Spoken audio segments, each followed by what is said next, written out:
Well, hello, the USA. How are you? I'm just trying to get this done, and I'm about to. So, how are you guys? So today is October 22nd, 2020, Thursday, and you guys know, hello there, friends. And today we're going to go through another nightmare debate. This will be our third and last one. The last one. So we're supposed to have a fourth debate. The third debate, I mean.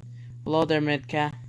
But it got cancelled due to health issues or health obvious reasons. But yeah, so today it's going to be.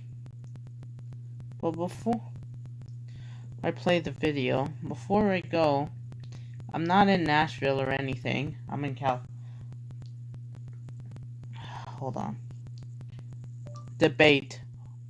So yeah, so the debate will be starting at 6 p.m.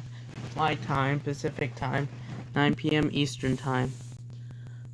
So even though I don't own this video, so credit to C-Spin for this video. Credit for them. So hello. Wait, why was the video removed? The fish group version, it says. Hold on. When you see credit to. So yeah, hold on. I'm just editing my video. I'm streaming from Streamy Labs. But to anyone who are saying I'm actually not voting or cheering on anyone, I want to see how it's. I know I am an American, but I'm pretty much not voting. So we'll start 6 p.m. but we'll be. So there's currently live protests if we can catch up. Alright. Hold on, where's that university?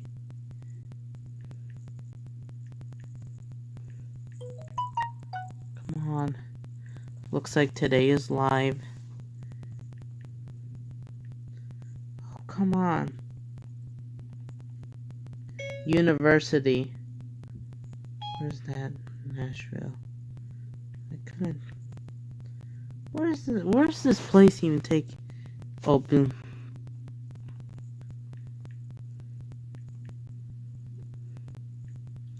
I know it's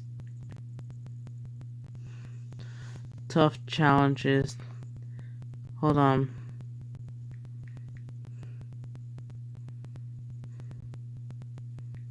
I'm just editing.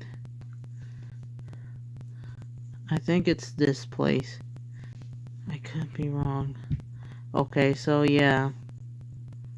I'm not voting for him, but just be prepared for this debate. Bad news, I can't stand up for. Oh man. Oh, hello there, Fanta guy. Yeah?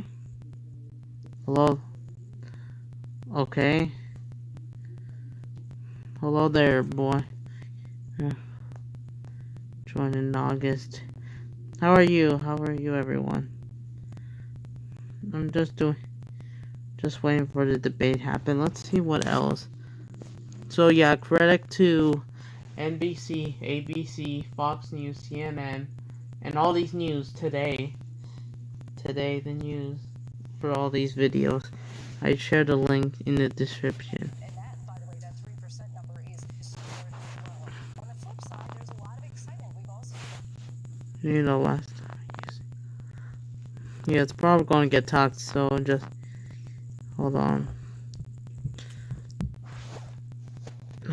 Let's see if any live protest right now that's going on around America. They will be in Nashville, that's for sure. Hold on, I'm just checking if any live protests. Looks like they're in New York City. They're in Portland. And I think they're in Vancouver. Even though they were in Louisville. Yeah, we're just waiting. The coverage will start 9 p.m. You guys in New York, Florida, North Carolina, South Carolina. You know the East Coast, New Jersey, and DC, and so much. You guys will start 9 p.m. Oh yeah, also Ohio, Pennsylvania, Indiana, Michigan. Illinois, for the Midwest, like Illinois, Texas, I think. Hello there. Oh, hello there, Cindy Cat. Hello there, Cat, Dangerous Beyond Wolf, and Brittany Cat. Thanks for coming in. Even though I'm not on StreamYard, just checking everything is. It's about to start. It's gonna get toxic. Oh, hello there, December Cat. Hello. Hold on. Oh, hello there, Anthony Gamepal. Wow, we're getting so much visitors. Yeah, so it's going to be toxic. Oh, I think we have more cats. Oh, hello there, December Cat. Parwin. Yeah, yeah.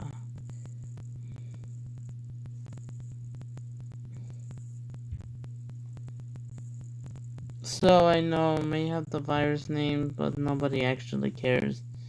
At least.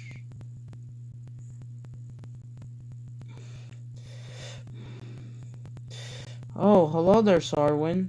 Hello. Oh, hello there, Green Cat. Wow, we're having cats come in.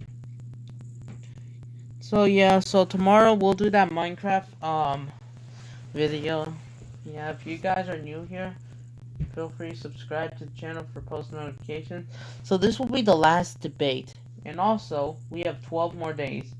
So I know, as you guys, probably some of you guys already know, you know, not everyone's voting. I mean, or supporting.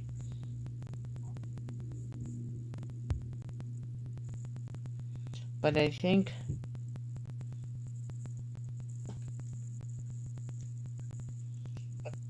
Okay, I think Joe Biden is leading the polls in some countries, states. I'm just waiting for more people. Okay, the video's edited away. So I call it Nightmare Debate. Trump versus Black. Oh, we have 4 people, 5, 6 people already. So it's gonna be toxic tonight. That's for sure. So people are going, yeah, I don't care if you like or dislike. It's gonna be toxic. Oh, held for reviews.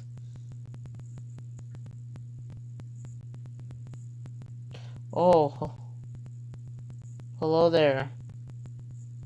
I haven't yet made my Halloween, but I'm going to try to do it later after this debate. I know.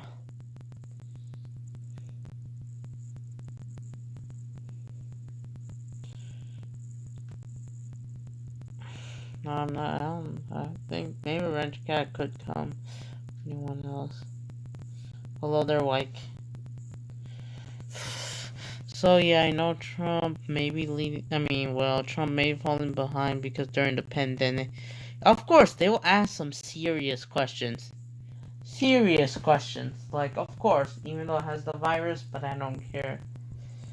I mean, I do care. I mean, it's just to demonetize for it. But I do care about the number of lives lost. They will talk about the COVID. They will talk about racism, justice, white supremacy. You know, the economy, the national leads, and more. It's gonna be. Last debate was very toxic. There was like these people. Not these. They'd be like, "Oh, have you who's on your list?" Because he hasn't yet done anything in 40. And oh, you shut up, man. And who's on radical left? Oh, you shut up. You know. I wish I could have my own. He's like, yeah, I know. I kind of understand. Even though they're trying to do it different. So tomorrow, maybe they might be on muting. They're trying to mute their mics. So they're currently in New York City. They're in Louisville. And Portland. That's it. Maybe Nashville. Since that's all we have. Now ABC is live. Look at this. So look at this. I do want to say, what do you make of the partisan breakdown of these early numbers? I'm not sure it's hugely indicative for several reasons. One of which is that Joe Biden is winning primarily because of his big lead with independent voters, where he is. That's true. Well, people make safe. By 15 or 20 points with independent GOP turnout. In the end, you already have high Democratic turnout. We have 49 minutes. But I think Trump, his whole flaw strategically is focusing too much on his base when we know that the Democratic base will also turn out, and you have to win. You have to win independents. You cannot lose. Yeah, that's true. Up in the early vote. Yeah, so we are now projecting that turnout might wind up somewhere in the neighborhood of 155 million voters. There's a range there. It could be one. That's true. They start early.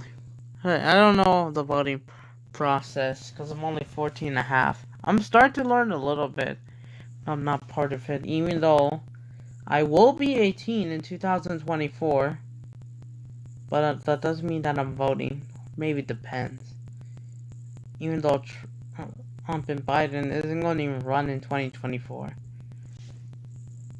Because they're kind of very old. Not trying to sound rude. Yes, they're so... How old is Trump? Is 74? How old is Joe Biden?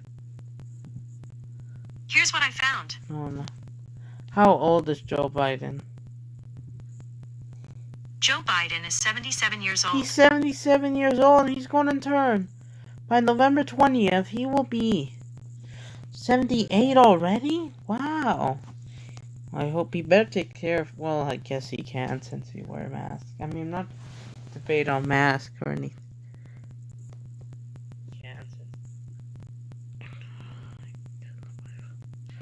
Yeah, oh, you have to go to bed soon.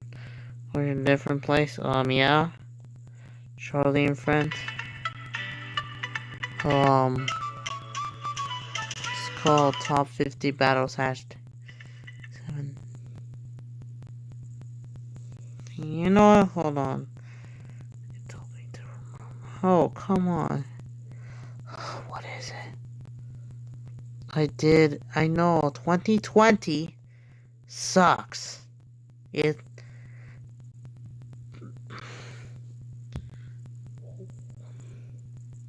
Yeah, we can work. I'm not asking anything for Trump. I know. Look at this. They're Nashville already. And Trump supporters, like, I bet only a few protesters are from Nashville. But they came from just to drive for the debate. I know. Do I have subscribers from Tennessee? I don't know, but I do have from Pennsylvania, Oregon, Washington, Nevada. I don't. Yeah. Arizona, Illinois. Yeah. Oh, hello there. Yeah? Oh, yeah! Jack Watterson. What about him? Oh, yeah, don't you mean White Wolf? I forgot about him, even though we have 45 minutes left. Yeah.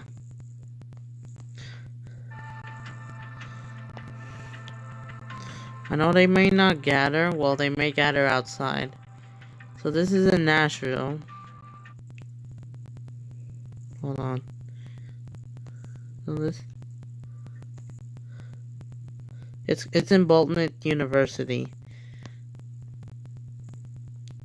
And if people are asking where's that, that's in Nashville, of course. Never heard of it. It's just where the debate is going to happen today. Yeah. Never been to that. How do you stop notification? So yes. Be prepared. It's going to be toxic.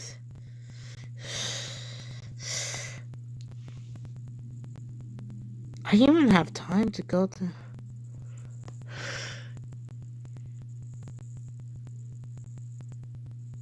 I don't know. I haven't... Yeah. Cool. Awesome.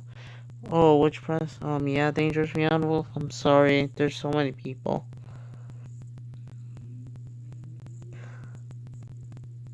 I did. I disliked the video. So yes, we will do Minecraft. We will do a piece much more bit peaceful tomorrow. If you want to avoid the debate, then you don't have to watch it. Yeah. Here, like, to prove how toxic is America. For this, yeah, we will be live during the election. I'll be live tomorrow, Saturday, Sunday, Monday. Yeah? Okay. So they said out of votes. Oh yeah, I forgot about the, even though I'm not part of it. Yeah, what? I was like, what? That's impossible.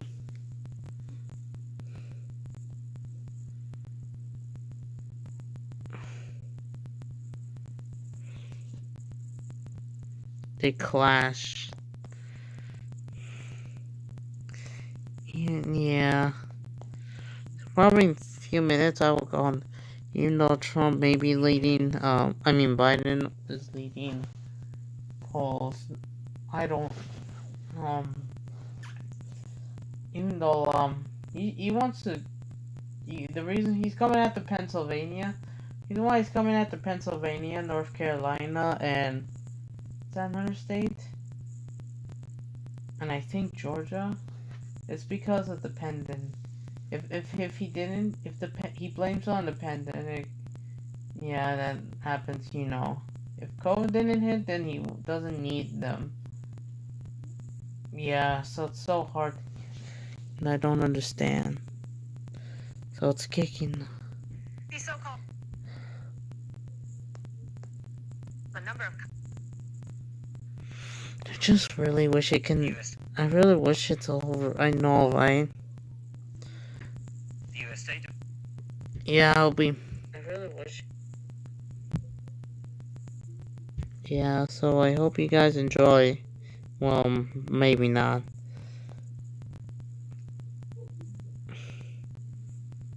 How do you guys vote? For me, I'm not anyone. Do I hate it? Well, not well. They get toxic sometimes, but I'm not voting for anyone. But feel free to put it in comments. Or you can say either Trump, Biden, or no one, or you don't know. If you don't know, you can say IDK, or I don't know, for short. So, even though in the US you're supposed to be 18 to vote, but like if you, no, I don't know how to vote, because most people are voting in mail. I mean, I don't know how to vote. You can feel free to put in the comments if you know. Even though there are actually even some supporters that are watching this, search for Trump and Biden supporters watching this, supporting them outside of the U.S. Of course, they're in Canada. Of course, they will be out there.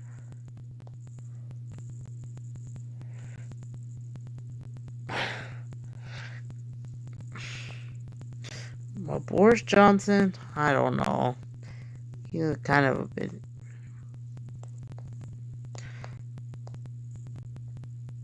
$1937.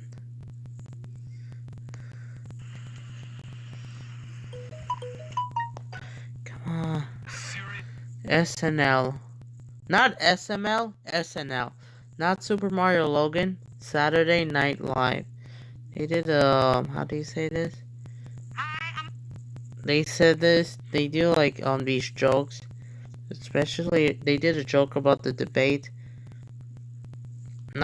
Oh yeah, Trump, Biden, I'll share the link. And, of course, they will do one. I will show you. It's pretty funny, even though there's some people that probably didn't like it. I just want November 2. Just want November. What would happen? if Biden wins, what will happen? You know, for some hate. I know. I don't know. Well, maybe taxes will increase, but then he might do a strict national lockdown. But I feel bad for businesses. But then if Trump wins, then our economy will go back to normal. But then our viruses will just skyrocket it, and there won't even be a vaccine till somewhere in 21. How long the stream is going to be?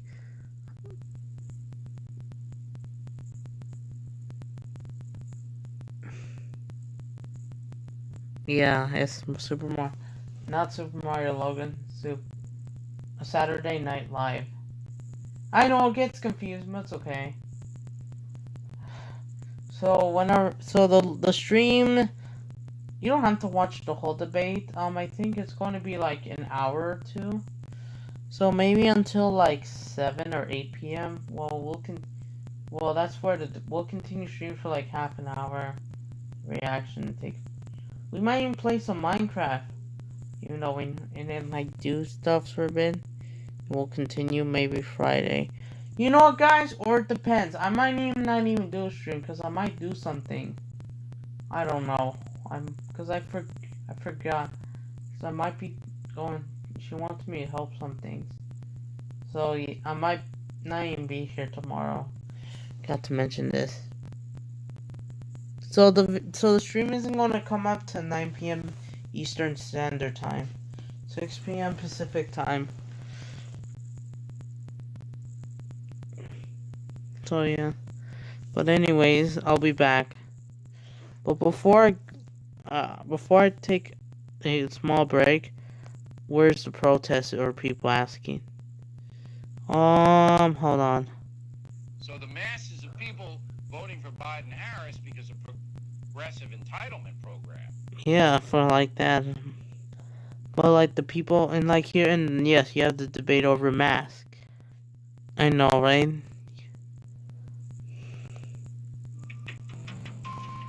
So I'm playing actually, never mind.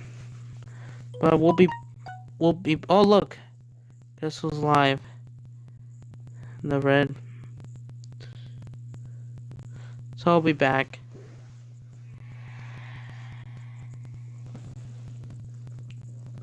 So yeah, we'll be back. I'll see you in maybe a couple minutes.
Super chat yet. Still need some more minutes to watch it on my YouTube channel before I can do super chat. So if you'd like to donate, PayPal.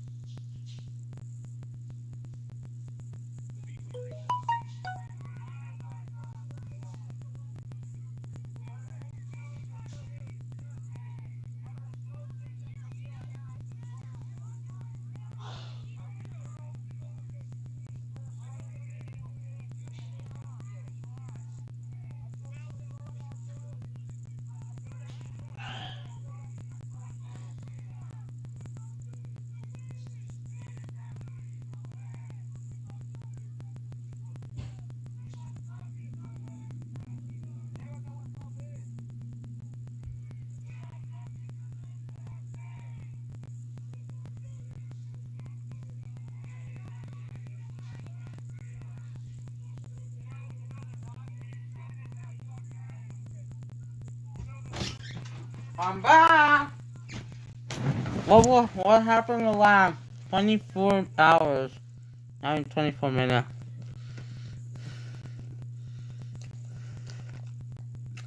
Anyone new here? Which one's better, Total Drama or BFT? Both, I think. Yes, I know, right? Yeah? Cool. I'd rather choose something cable anime. Because he did.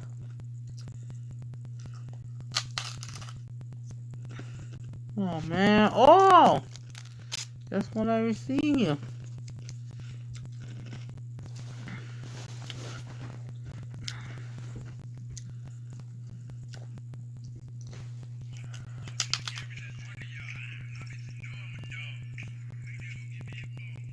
No. Really, France 24? Why do you even have to do it? France 24 has gone too far. They don't understand what's a joke.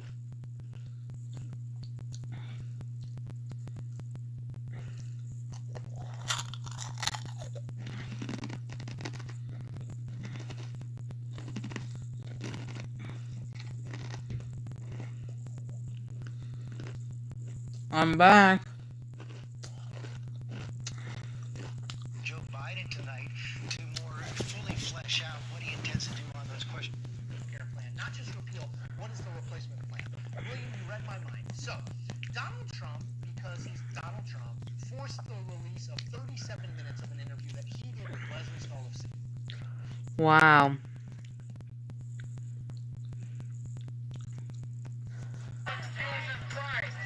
They're in Sacramento. And I think they're they're in Minneapolis. Once you know George, you know Floyd. That's when you're going to need me the most. Because I'm going to have to negotiate this almost week by week and tell you what to do. Yeah, they opened up way too soon. And that's why cases... So those of you, if you can get voters out. Debate. Democrats can't win the Senate. Clearly going to bring it up. I think it's a totally legitimate issue. Really, today? Had it on their computers, or on their iPhones, or their iPads. Oh look, KGW News is live. They are going to support. What the? They said be nice to each other. What? Really, KGW News? Yep, they got 2 dislikes already. Probably because of hate. Now that doesn't. So we should move to... Because I'm on Yahoo. Yeah. They're live right now. Hold on. Who's live? Where is that? Yahoo. Charnos. Spin. It's probably not a good strategy for Trump to go after a son. And I think Biden But Donald Trump, I know he may have gone too far. He's taking Joe Biden. Joe Biden, yes, he used to be vice president with Obama. And yes, Obama supports him along with Harris. I'm just looking. It's Hunter Biden. What? Hunter. Oh yes, son.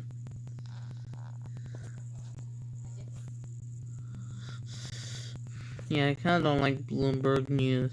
Not the person in this channel. Question now is where he gets the additional support necessary to get him Where across is the this, vote. man? I don't think that the strategy we've seen Not Yahoo. is frankly going to be Yeah, feel free to put hashtag Biden. So I think the president and the Trump campaign have a fundamental decision to make. CN. Okay.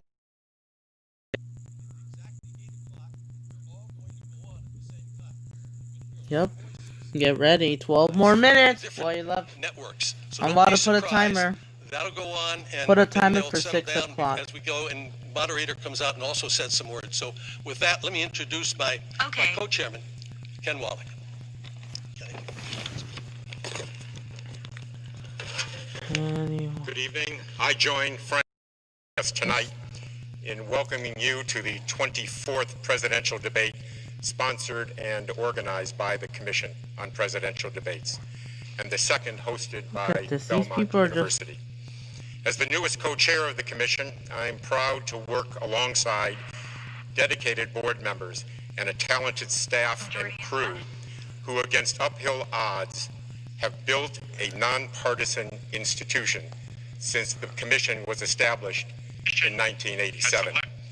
Our sole mission continues to be the holding of debates that serve KGW and News inform has done the the American people. same thing as Now, what please spare me a moment to explain the Commission's efforts. Debates have evolved over the past 3 decades.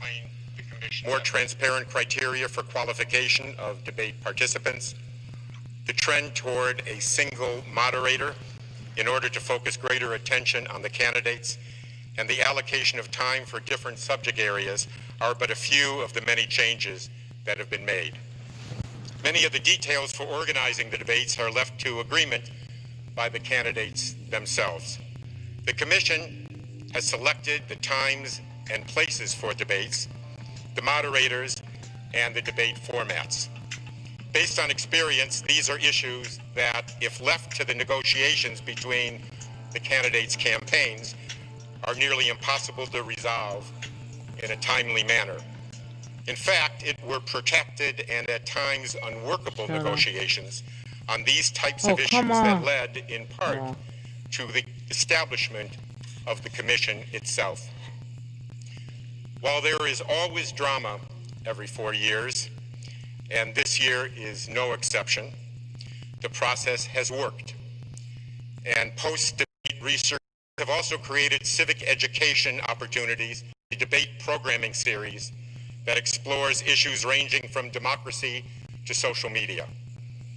The Commission has augmented these voter education efforts by establishing Debate Watch, which allows participants in all 50 states and Puerto Rico to exchange views on issues raised in debates and to listen respectfully to each other's opinions. Debate Watch 2020 will include more than 1 million participants. Overseas, the Commission, in partnership with the National Democratic Institute, has helped organize more than 400 candidate debates in 45 countries, most importantly in new and emerging. Has led to the formation of Debates International, a support network of debate organizers from nearly 40 countries. I wanted to recognize the Commission's longest standing supporter. For the past 32 years, the Judy and Peter Bloom Kovler Foundation has given its trust to the nonpartisan work of the Commission, and we are deeply grateful for their generous contribution to this year's debates. Now, it is my distinct honor to introduce Dr. Bob Fisher, President of Belmont University. Thank you.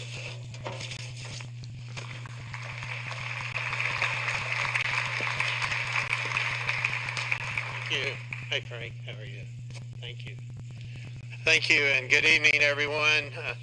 Tonight's a night to celebrate America, but if you're Belmont, it's a night of thankfulness for all that's been done and the opportunities that we've been given. I want to thank the Commission for their support, Janet Brown.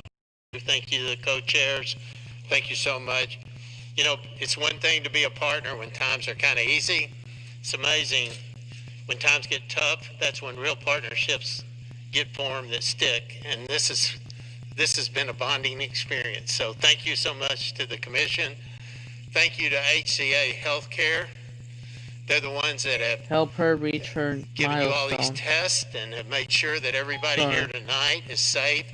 Their goal was to make this the safest place in America tonight. Oh, come on. Along with the Secret Service, who I also want to thank, and Metro Police, who I want to thank, all together have made this the safest place in America tonight. I'm so grateful for that. Thank you, Mayor Cooper, for your support. Thank you, Governor Lee. Thank you to the Nashville Convention and Visitors Corporation and the Nashville Chamber of Commerce, all of you. But most of all, I just want to say a heartfelt thank you to the students of Belmont University for sharing their campus with you, all of you this week. This has been a complicated and unusual semester, to say the least. I want to thank the Ryman Hospitalities Corporation for taking several hundred of our students and letting them stay overnight, say they don't want to come back. They have a water park out there, and all, but we're going to get them back. But our students have embraced the challenge of living safely together, and we simply couldn't have done that without them. You're probably wondering who these two people are that are standing here beside me. Well, this is Molly Deakins, and this is Kendra Turner. They co-chaired the student volunteer group of 250 students who made this thing happen here at Belmont University, and I'm so grateful to them. Thank you, and thank all the Belmont volunteers for what you've done here. And finally, I have to say this. I've prayed enough about this happening that it'd be totally disingenuous if I didn't say thank you, God, that this is about to happen. God bless America. Thank you.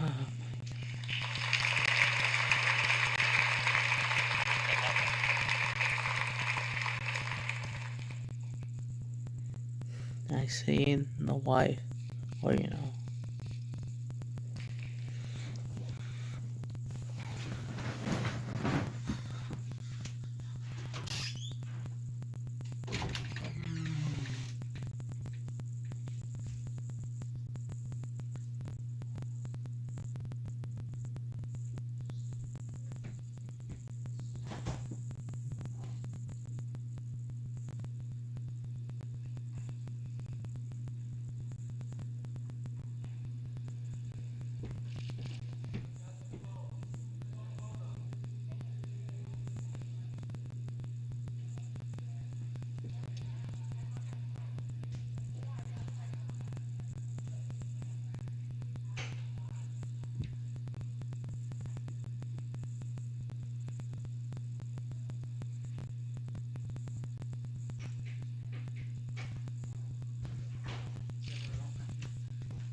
time. Just 3 more minutes. You guys know. It's time. Go suffer this for 4 minutes. Oh my god. God bless America. Even longer. It's probably because I left. What? You just...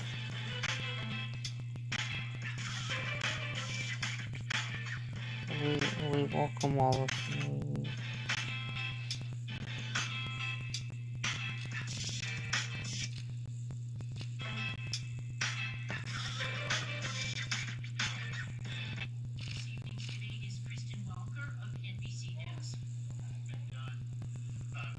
An opportunity to 201,000 people are watching. Moderator for this evening's debate is Kristen Welker of NBC News. Good evening, everyone. Good evening. Thank you so much for being here. It is such an honor for me to moderate this debate tonight, the final debate. I want to welcome the First Family and the First Lady. We're so glad and thankful that you are feeling better. I want to welcome the Biden family, Dr. Jill Biden. Thank you all for being here tonight. We are so excited. We're looking forward to a really robust discussion. And the only thing I would reiterate are the CPD guidelines that when the candidates are talking, that everyone can hear you. Thank you for having me. This is really the honor of a lifetime. I am going to sit down and just get organized and get settled, and the show will start very soon. Thank you for being here.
Get ready.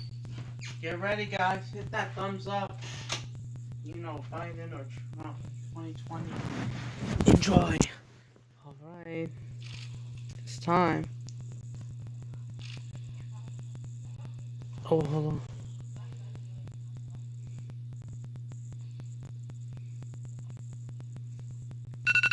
Ouch.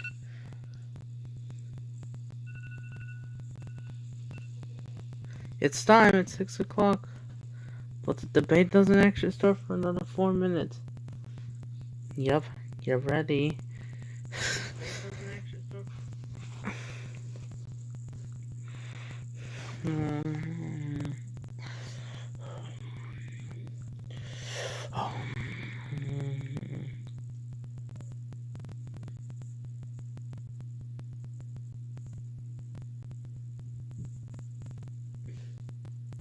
NBC. NBC.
is the potential, of course, for interruptions, although the mic muting that you discussed at the top of the broadcast could help that. We should note that moderator Kristen Welker is...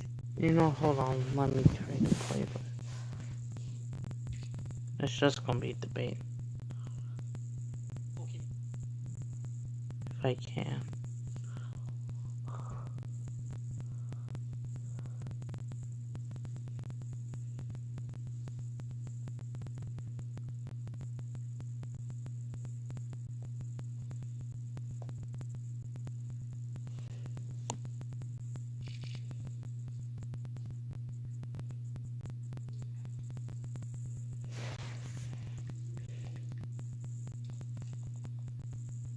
Debate.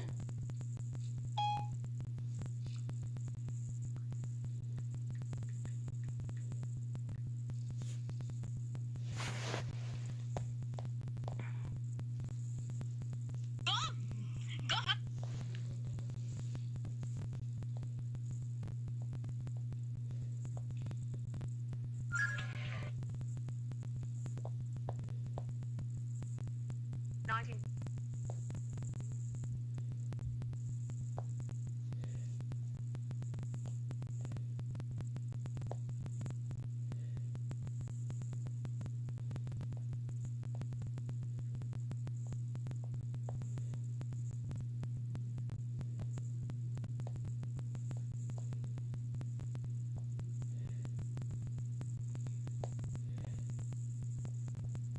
Safety protocol.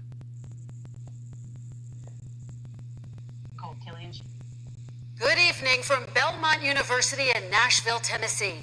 I'm Kristen Welker of NBC News, and I welcome you to the final 2020 presidential debate between President Donald J. Trump and former Vice President Joe Biden. Tonight's debate is sponsored by the Commission on Presidential Debates. It is conducted under health and safety protocols designed by the Commission's health security advisor.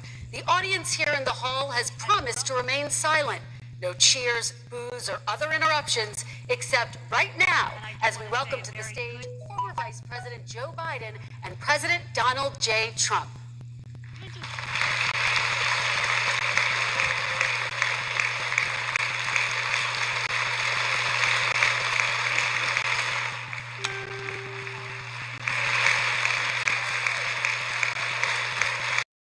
This debate will cover 6 major topics. At the beginning of each section, each candidate will have 2 minutes uninterrupted to answer my first question. The debate commission will then turn on their microphone only when it is their turn to answer, and the commission will turn it off exactly when the 2 minutes have expired. After that, both microphones will remain on, but on behalf of the voters, I'm going to ask you to please speak one at a time. The goal is for you to hear each other, for the American people to hear every word of what you both have to say. And so with that, if you're ready, let's start. And we will begin with the fight against the coronavirus. President Trump, the first question is for you. The country is heading into a dangerous new phase. More than 40,000 Americans are in the hospital tonight with COVID, I know, right? Including record numbers here in Tennessee. And since the two of you last shared a stage, 16,000 Americans have died from COVID. So please be specific. Next stage of the coronavirus crisis. 2 minutes, uninterrupted. So, as you know, 2.2 million people modeled out were expected to die. We closed up the greatest economy in the world in order to fight this horrible disease that came from China. It's a worldwide pandemic. It's all over the world. You see the spikes in Europe and many other places right now. If you notice, the mortality rate is down 85%. The excess mortality rate is way down and much lower than almost any other country. And we're fighting it, and we're fighting it hard. There is a spike. There was a spike in Florida, and it's now gone. There was a very big spike in Texas. It's now gone. There was a very big spike in Arizona. It's now gone. And there are some spikes and surges in other places. They will soon be gone. We have a vaccine that's coming. It's ready. It's he doesn't going mention to be California. announced within Wow. weeks, and it's going to be delivered. We have Operation Warp Speed, which is the military is going to distribute the vaccine. I can tell you from personal experience that I was in the hospital. I had it, and I got better. And I will tell you that I had something that they gave me, a therapeutic, I guess they would call it. Some people could say it was a cure. but I was in for a short period of time, and I got better very fast, or I wouldn't be here tonight. And now they say I'm immune. Whether it's 4 months or a lifetime, nobody's been able to say that, but I'm immune. More and more people are getting better. We have a problem that's a worldwide problem. This is a worldwide problem. But I've been congratulated by the heads of many countries on what we've been able to do. If you take a look at what we've done in terms of goggles and masks and gowns and everything else, and in particular ventilators, we're now making ventilators all over the world, thousands and thousands a month, distributing them all over the world. It will go away, and as I say, we're rounding the turn, we're rounding the corner. It's going away. Okay, former Vice President Biden, to you, how would you lead the country out of this crisis? You have 2 minutes uninterrupted. That's true. So far, going good. 220,000 Americans dead. Well, almost Nothing 230,000 else dead. I say tonight. You know, no one can. Hear this. Anyone who's responsible for not taking control, I know. in fact, not saying I take no responsibility initially. Anyone who's responsible for that many deaths should not remain as President of the United States of America. We're in a situation where there are 1,000 deaths a day now, 1,000 deaths a day. And there are over 70,000 new cases per day. Compared to what's going on in Europe, as the New England Medical Journal said, they're starting from a very low rate. We're starting from a very high rate. The expectation is we'll have another 200,000 Americans dead between now and the end of the year. If we just wore these masks, the President's own advisors have told him, we could save 100,000 lives. And we're in a circumstance where the President thus far and still has no plan, no comprehensive plan. What I would do is make sure we have everyone encouraged to wear a mask all the time. I would make sure we move in the direction of rapid testing, investing in rapid testing. I would make sure that we set up national standards as to how to open up schools and open up businesses so they can be safe and give them the wherewithal, the financial resources to be able to do that.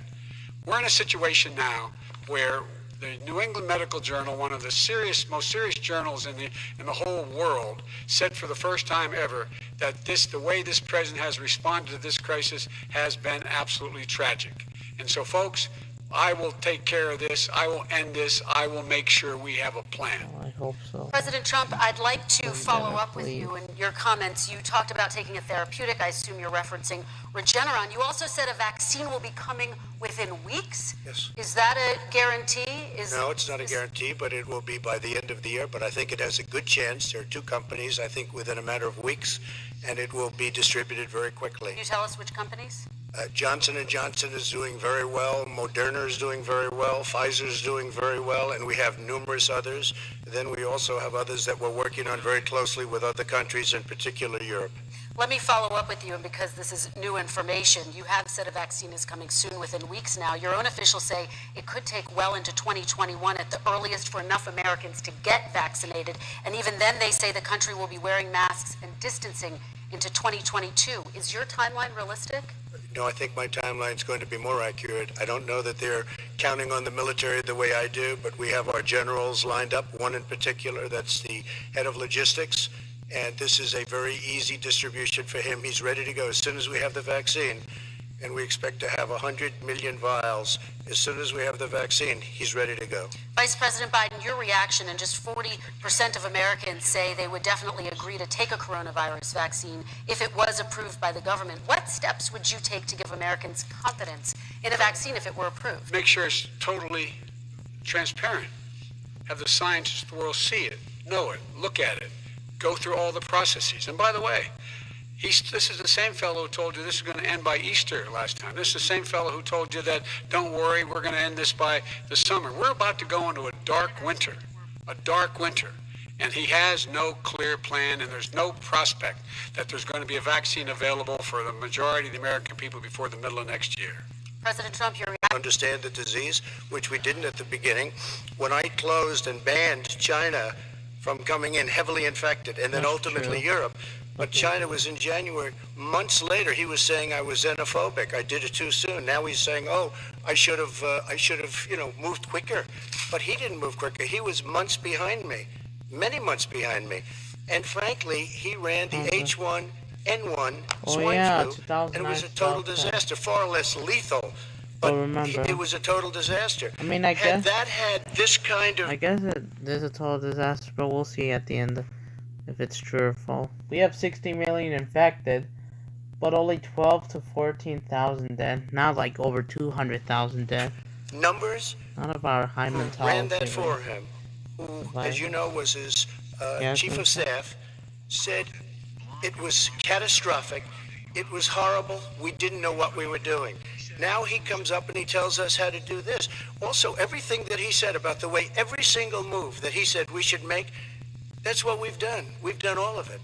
But he was way behind us. Vice President Biden, your response. My response is he is xenophobic, but not because he shut down access from China. And he did it late after 40 countries had already done that.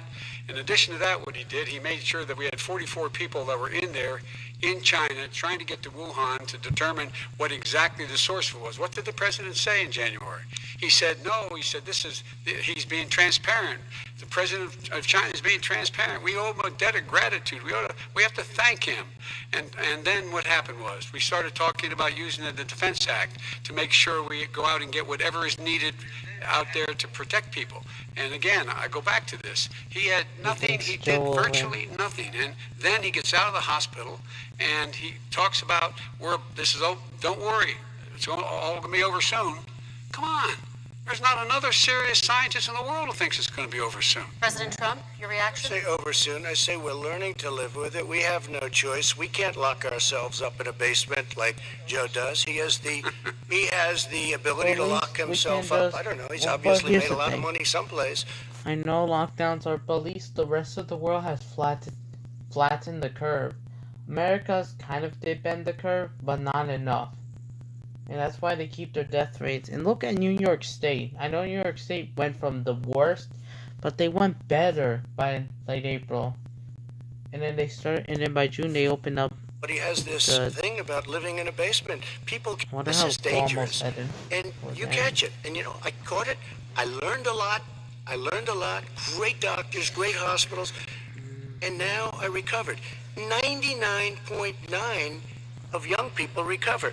That's because I know you're maybe obese or old. So you're 74, but it's because you guys have the best medical treatment. We don't get the best, so we're suffering. And I'll let them explain. 99% of people recover. It's because you guys have the. Can get sick with COVID-19 and can pass it. Vice President Biden, I want to talk broadly about strategy. Though you have respond to that. 30 seconds, please, and then I have a question. No, number one, he says that we're learning to live with it.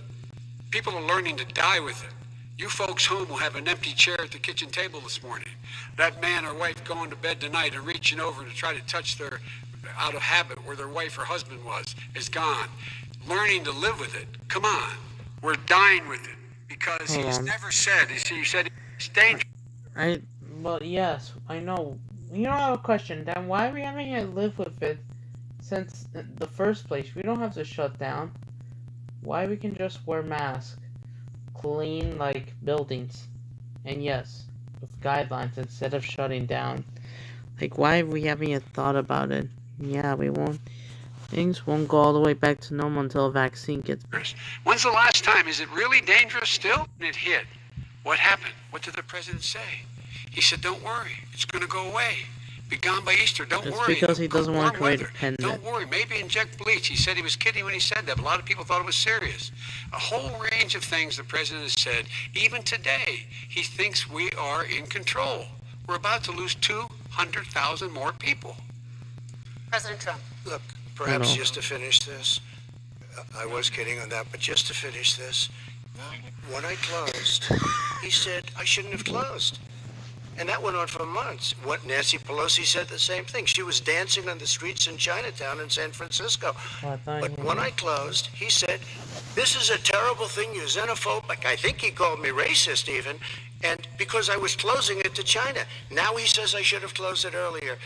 It just, Joe, it doesn't work. I didn't say either of those things. You certainly did. You certainly did.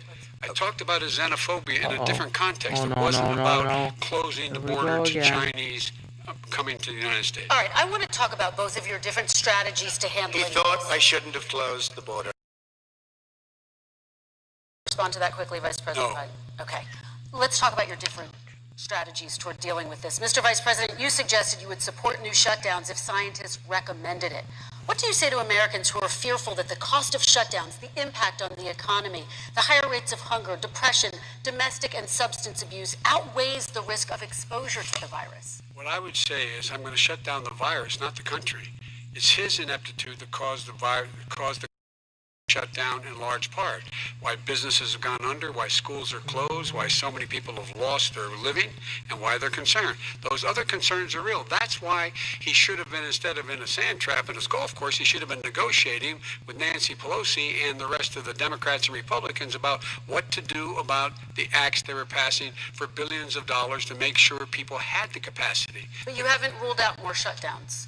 Well, no, I'm not shutting down the night, but there are, look, you need standards. The standard is if you have a reproduction rate in a community that's above a certain level, everybody says, slow up, more social distancing, do not open bars and do not open gymnasiums, do not open until you get this under control, under more control.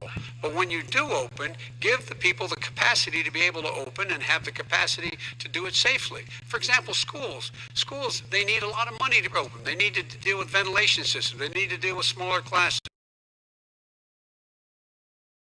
Used to support that money, or at least up to now. Let's talk about schools. President Trump, I think we have to respond, if I might. please, and then I have a follow-up. Thank you, and I appreciate that. Look, all he does is talk about shutdowns, but forget about him. His Democrat governors, Cuomo in New York, you look at what's going on in California, you look at Pennsylvania, North Carolina, Democrats all, they're shut down so tight, and they're dying. They're dying. And he supports all these people. All he talks about is shutdowns. No, we're not going to shut down, and we have to open our schools. And it's like, as an example, I have a young son. He also tested positive. By the time I spoke to the doctor the second time, he was fine. It just went away.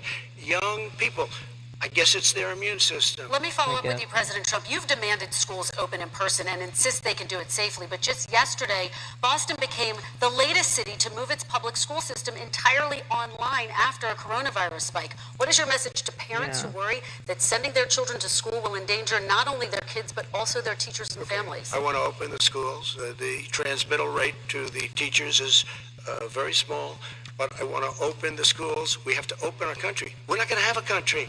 You can't do this. We can't keep this country closed. This is a massive country with a massive economy. People are losing their jobs. They're committing suicide. There's depression, alcohol, drugs at a level that nobody's ever seen before. There's abuse, tremendous abuse. We have to open our country. You know, I've said it often. The cure cannot be worse than the problem itself. And that's what's happening. And he wants to close down. He'll close down the country if one person in our massive bureaucracy says we should close it down. Vice President Biden, your response. Simply not true. We ought to be able to walk and chew gum at the same time. We ought to be able to safely open, but they need resources to open. You need to be able to, for example, if you're going to open a business, have social distancing within the business. You need to have, if you have a restaurant, you need to have plexiglass dividers so people cannot infect one another. You need to be in a position where you can take testing rapidly and know whether a person is in fact infected. You need to be able to trace. You need to be able to provide all the resources that are needed to do this. And that is not inconsistent with saying that we're going to make sure that we open safely. And by the way, all you teachers out there, not that many of you are going to die, so don't worry about it. Come on. President Trump, let me follow up with you quickly. By the way, I will say this. If you go and look at what's happened to New York, it's a ghost town. It's a ghost town. And when you talk about plexiglass, these are restaurants that are dying. These are businesses with no money. Putting up plexiglass is unbelievably expensive, and it's not the answer. I mean, you're going to sit there in a cubicle wrapped around with plastic. These are businesses that are dying, Joe. You can't do that to people. You just can't. Take a look at New York and what's happened to my wonderful city for For so many years, I loved it. It was vibrant. It's dying. Everyone's leaving New York. Take a look at what New York has done in terms of turning the curve down in terms of the number of people dying. And I don't look at this in terms of the way he does. Blue states and red states. They're all the United States. And look at the states that are having such a spike in the coronavirus. They're the red states. They're the states in the Midwest. They're the states in the upper Midwest. That's where the all Americans. They're all Americans. And what we have to do is say, wear these masks, number one. Make sure we get the help that the businesses need that has money's already been passed to do that. It's been out there since the beginning of the summer, and nothing's happened. President, New York has lost more than 40,000 people, 11,000 people in nursing homes. President Trump, what when you about say spike, take a look at what's happening in Pennsylvania, where they've had it closed. Take a look at what's happening with your friend in Michigan, where her husband's the only one allowed to do anything. It's been like a prison. Illinois? Now, it was just ruled unconstitutional. Take a look at North Carolina. They're having spikes, and they've been closed, and they're getting killed financially. We can't let that happen, Joe. You can't let that happen. We have to open up. And we understand the disease. We have to protect our seniors. We have to protect our elderly. We have to protect especially our seniors with heart problems and diabetes problems. And we will protect them. We have the best testing in the world by far. That's why we have so many cases. Let me follow up with you before we move on to our next section. President Trump, this week you called Dr. Anthony Fauci, the nation's best-known infectious disease expert, quote, a disaster.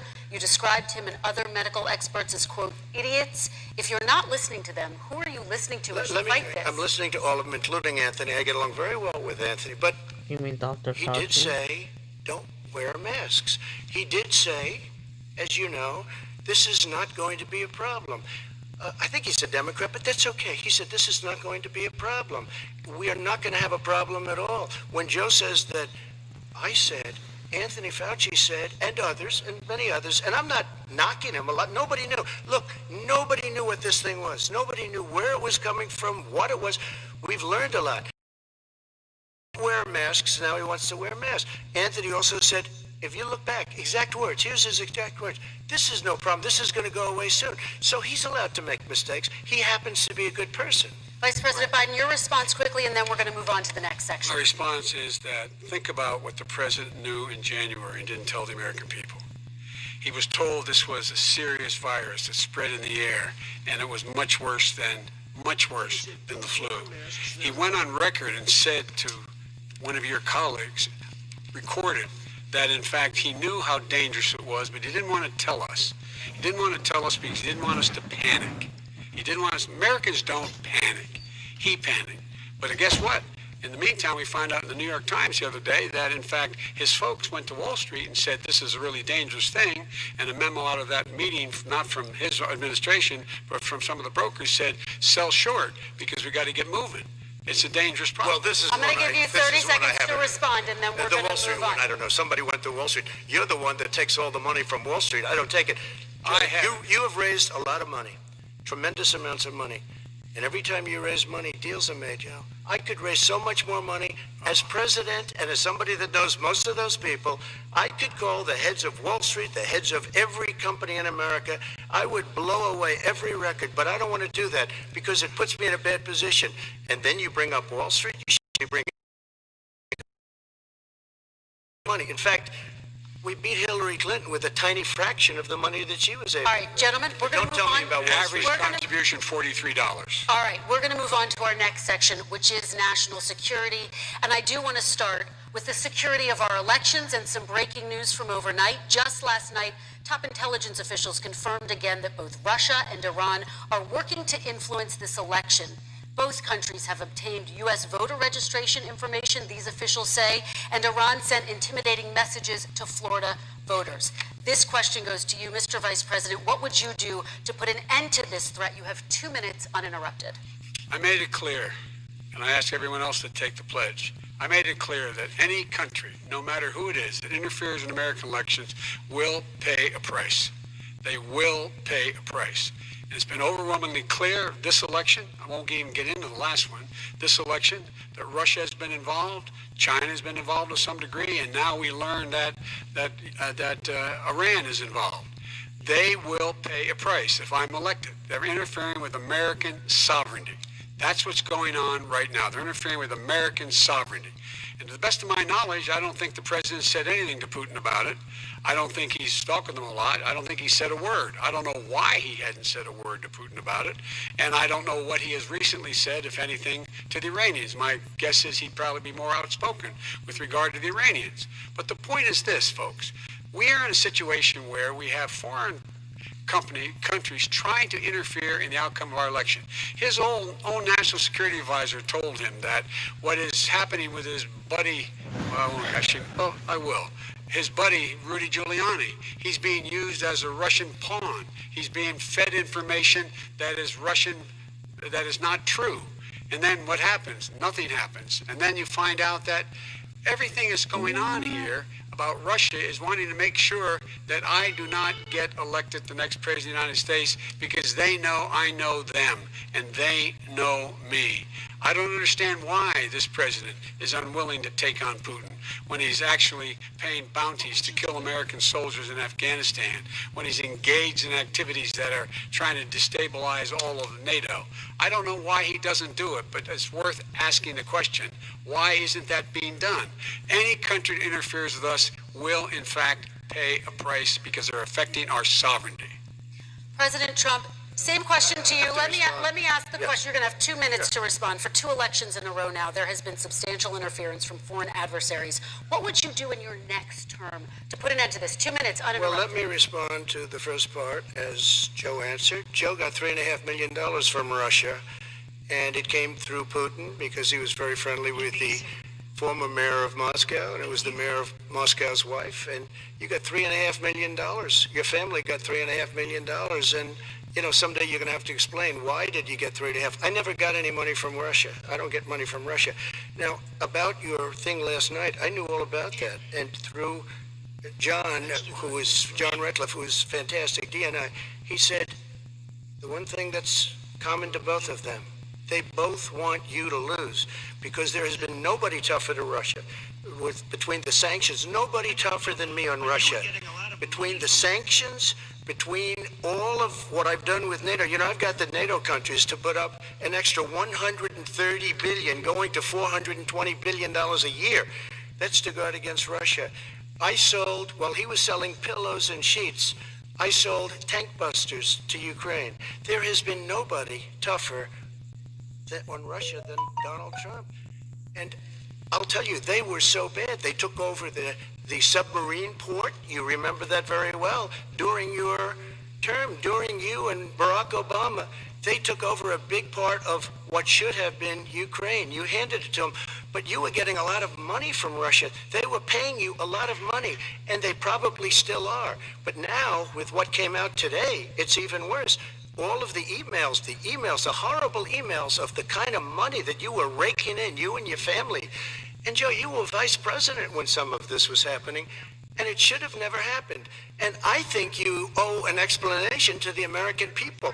Why is it? Somebody just had a news conference a little while ago who was essentially supposed to work with you and your family, but what he said was damning. And regardless of me, I think you have to clean it up and talk to the American people. Maybe you can do it right now. Vice President Biden, you may respond. 30 seconds. And then I do want to follow up on the election security. I have not taken a penny from any foreign source ever in my life. We learned that this president paid 50 times the tax in China, has a secret bank account with China, does business in China, and in fact is talking about me taking money. I have not taken a single penny from any country whatsoever, ever. Number one. Number two, this is a president, I have released all of my tax returns, 22 years, go look at them, 22 years of my tax return. You have not released a single solitary year of your tax return. What are you hiding? Why are you unwilling? The foreign countries are paying you a lot. Russia's paying you a lot. China's paying you a lot. And your hotels and all your businesses all around the country, all around the world. And China's building a new road to a new golf course you have overseas. So what's going on here? Why don't release your tax return or stop talking about corruption? President Trump, your response. First of all, I called my accountants, underwrote it. I'm going to release them as soon as we can. I want to do it, and it'll show how successful, how great this company is. But much more importantly than that, people were saying $750. I asked them a week ago, I said, what did I pay? They said, sir, you prepaid tens of millions of dollars. I prepaid my tax. Tens over the last number of years. Tens of millions of dollars I prepaid. Really, because France at some point 24? they think it's an estimate. Really. They think I may have to pay tax. So I already prepaid it. Nobody told me that. Did your accountant Nobody tell told you you when that. you could release Excuse them? me. And it wasn't written whenever they write this. They keep talking about $750, which I think is a filing fee. But let me just tell you, I prepaid millions and millions of dollars in taxes. Number one. Number two, I don't make money from China. You do. I don't make money from Ukraine. You do. I don't make money from Russia. Wait, what about You make the $3.5 Hunter million, Association? Joe, and your son gave you. They even have a statement that we have to give 10% to the big man. You're the big man, I think. I don't know. Maybe you're not, but you're the big man, I think. Your son said we have to give 10% to the big man. Joe, what's that all about? It's terrible. All right, gentlemen, I want to ask you both some questions I have to about all of this, respond to but that. I'm going to let you both respond very quickly. Yes. About releasing your taxes. Did he tell you when you can release them? Do you As have soon a as the order- deadline for when you're going to release them? I to get the American treated people? worse than the Tea Party got treated. Because you I have know a lot that. of people in there, deep down in the IRS, they treat me horribly. We made a deal that was all settled until I decide to run for president. I get treated very badly by the IRS, very unfairly. But we had a deal all done. As soon as we're completed with the deal, I want to release it. But I have paid millions and millions of dollars, and it's worse than paying. I paid in advance. It's called prepaying your taxes. I paid in advance. I want to ask you both about questions regarding your potential foreign entanglements and questions that have been raised to give you both a chance to talk about this more broadly. Respond very quickly, and then I'll get to my question. Why did he's been saying this for 4 years? Show us. Just show us. Stop playing around. You've been saying for 4 years you're going to release your taxes. Nobody knows, Mr. President. What they do know is you're not paying your taxes, or you're paying taxes that are so low. When last time he said what he paid, he said, I only pay that little because I'm smart. I know how to game the system. Come on, folks. So, President Trump, and then I want to get to two questions to both of you. Sure. I was put through a phony witch hunt for 3 years. It started before I even got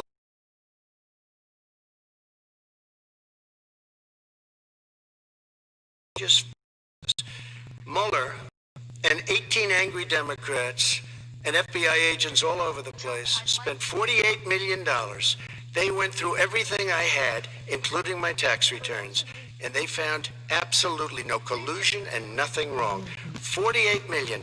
I guarantee you, if I spent 1 million on you, Joe, I could find plenty wrong. Because the kind of things that you've done and the kind of monies that your family of it, and you do live very well. You have houses all over the place. You live very well. All right, gentlemen, let me just ask some questions about all of this broadly. Vice President Biden, there have been questions about the work your son has done in China and for a Ukrainian energy company when you were vice president. In retrospect, was anything about those relationships inappropriate or unethical? Nothing was unethical. Here's what the deal. With regard to Ukraine, we had this whole question about whether or not, because he was on the board, I later learned of Burisma, a company, that somehow I had done something wrong. Yet every single solitary person, when he was going through his impeachment, testifying under oath who worked for him, said, I did my job impeccably. I carried out U.S. policy. Not one single solitary thing was out of line. Not a single thing, number one.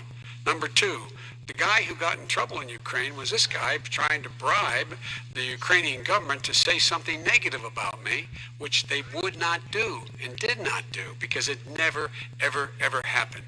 My son has not made money in terms of this thing about, what are you talking about, China.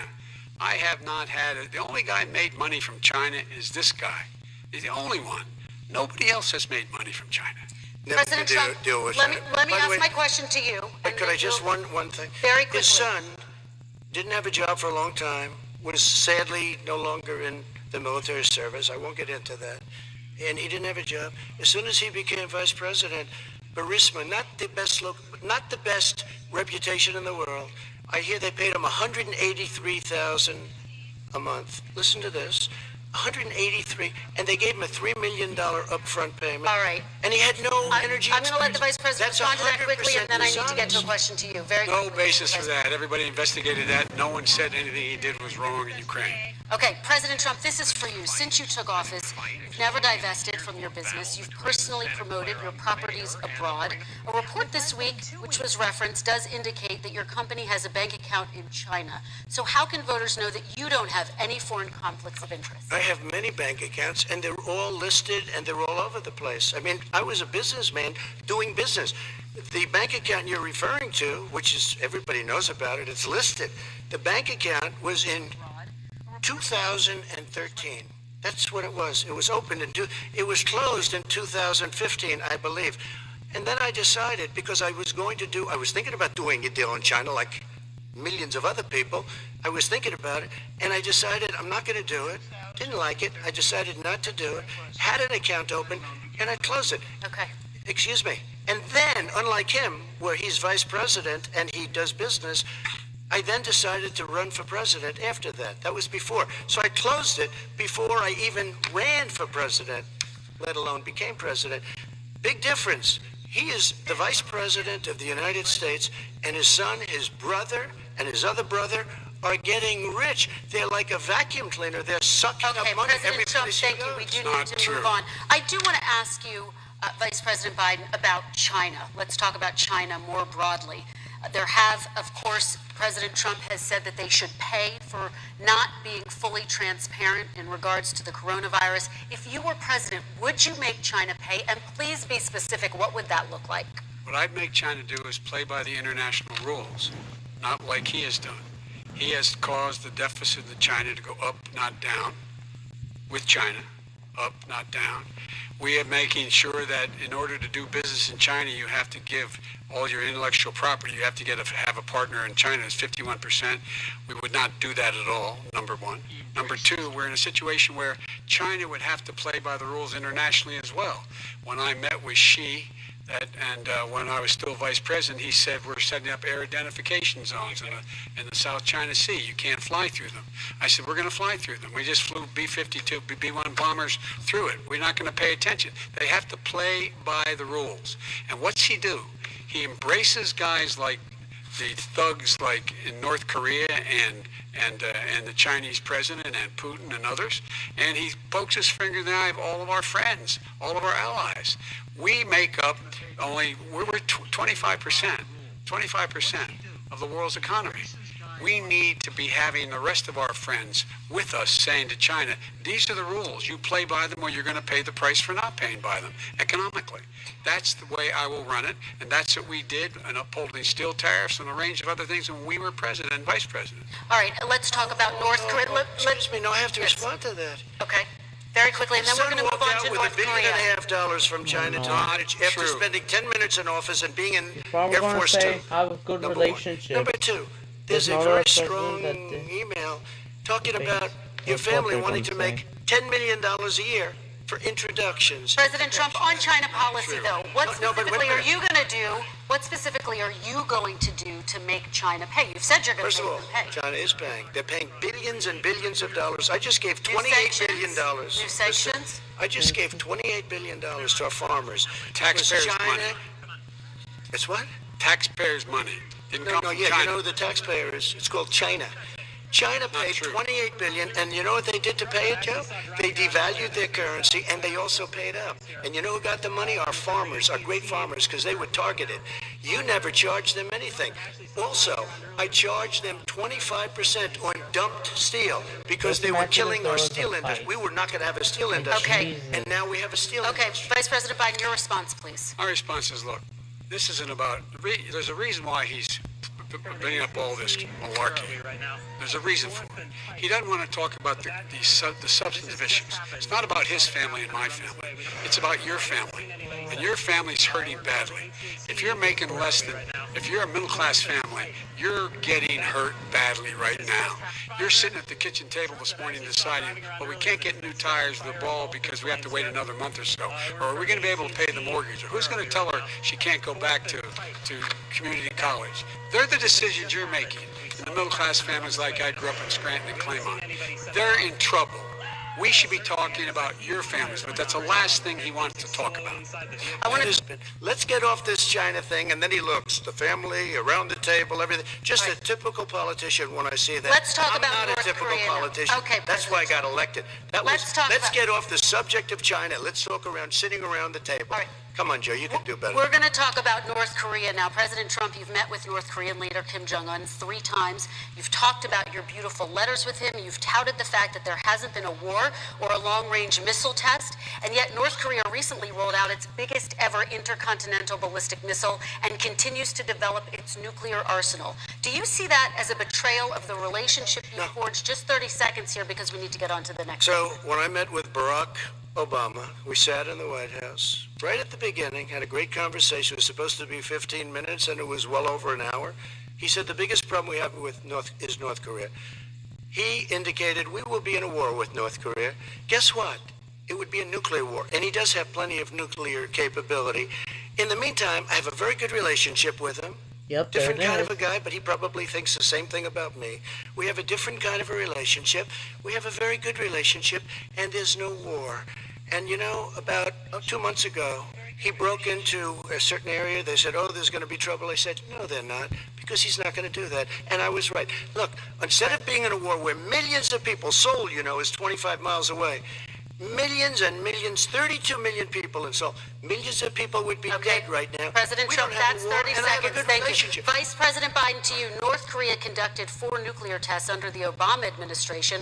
Why do you think you would be able to rein in this persistent threat right Because I'd make it clear, which we were making clear to China, they had to be part of the deal. Because here's the I made it clear, and as a spokesperson of the administration when I went to China, that they said, why are you moving your missile defense up so close? Why are you moving more forces here? Why are you continuing to do military maneuvers with South Korea? I said, because North Korea is a problem, and we're going to continue to do it so we can control them. We're going to make sure we can control them and make sure they cannot hurt us. And so if you want to do something about it, step up and help. If not, it's going to continue. What has he done? He's legitimized North Korea. He's talked about his good buddy, who's a thug, and he talks about how we're better off. And they have much more capable missiles, able to reach U.S. territory much more easily than ever did before. Let me follow up with you, Vice President Biden. You've said you wouldn't meet with Kim Jong-un without preconditions. Are there any conditions under which you would meet with him? On the condition that he would agree that he would be drawing down his nuclear capacity to get that the Korean Peninsula should be a nuclear-free zone. All right, let's move on to American families. They tried Very to quickly, meet with 10 him. seconds, They President. tried to meet with him. He wouldn't do it. He didn't like Obama. He didn't like him. He wouldn't do it. Okay, I got to give him a chance to respond to that before we do move on. it. And that's okay. You know what, North Korea, we're not in a war. We have a good relationship. You know, people don't understand. Having a good President relationship Trump, with we have leaders to of move other on, because countries we have is a lot a of good countries. thing. We have a lot of questions to get to. Now, Your Like response. saying we had a good relationship with Hitler before he, in fact, invaded Europe, the rest of Europe. Come on. The reason he would not meet with President Obama is because President Obama said, we're going to talk about denuclearization. We're not going to legitimize you. We're going to continue to put stronger and stronger sanctions on you. That's why he wouldn't meet with us. All right, And it didn't happen. Let's move on and talk about He left American me a families. mess, Kristen. President Trump, okay, we do They need to move on. left me a mess. North Korea was a mess. We And in need to fact, move if on you so that remember we the can get first to all 2 or of 3 our months, questions tonight. there was a very dangerous period in my first 3 months before we sort of worked things out a little bit. Okay. There was a they left us a mess. And Obama would be, I think, the first to say it was the single biggest problem he thought that our country. Okay, let's move on to American families and the economy.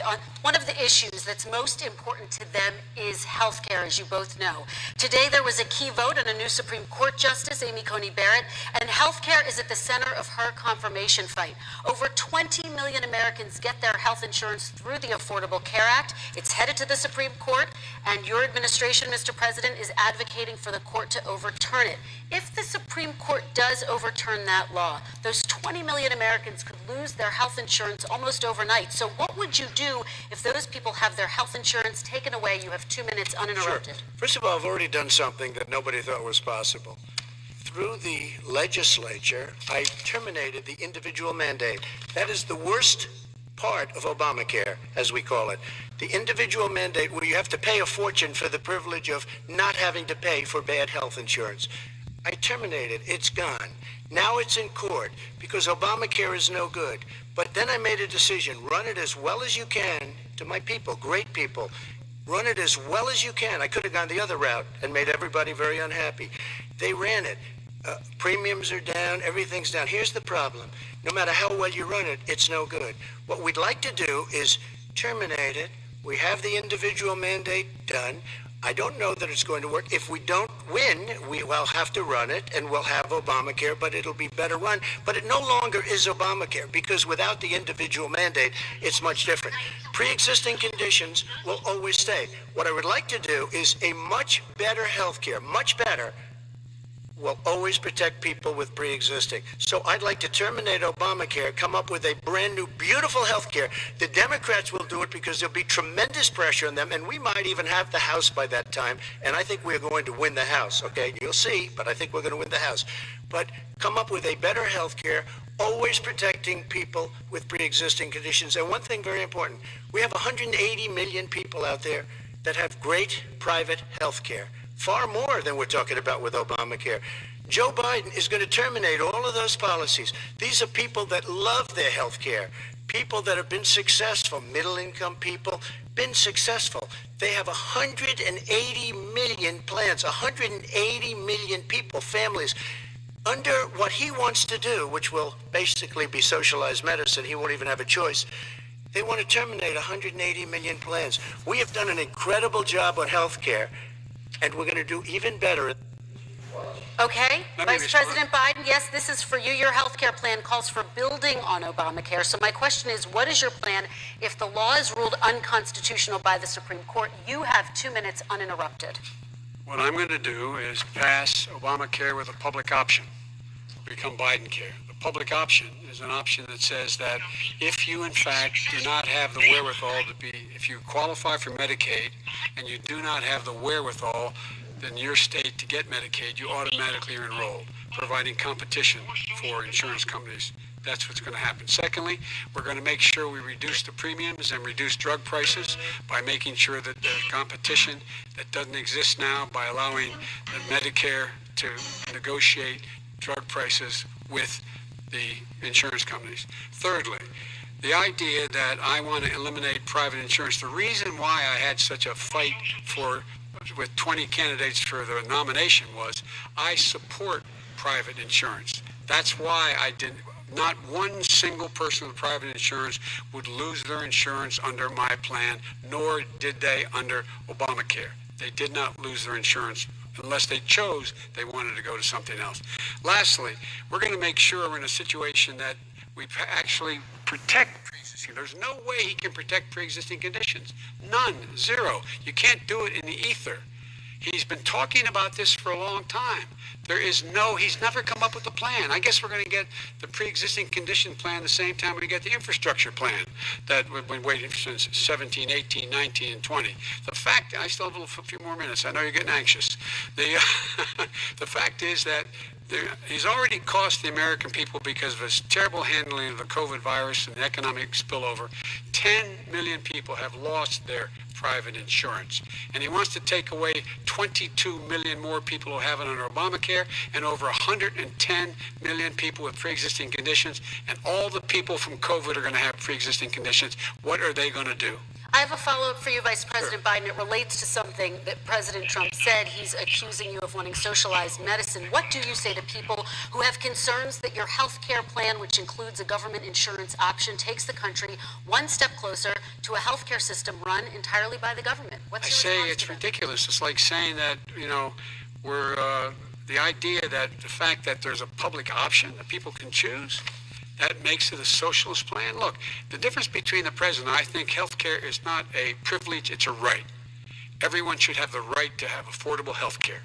And I am very proud of my plan. It's gotten endorsed by all the major labor unions as well as a whole range of other people who in fact are concerned in the medical field.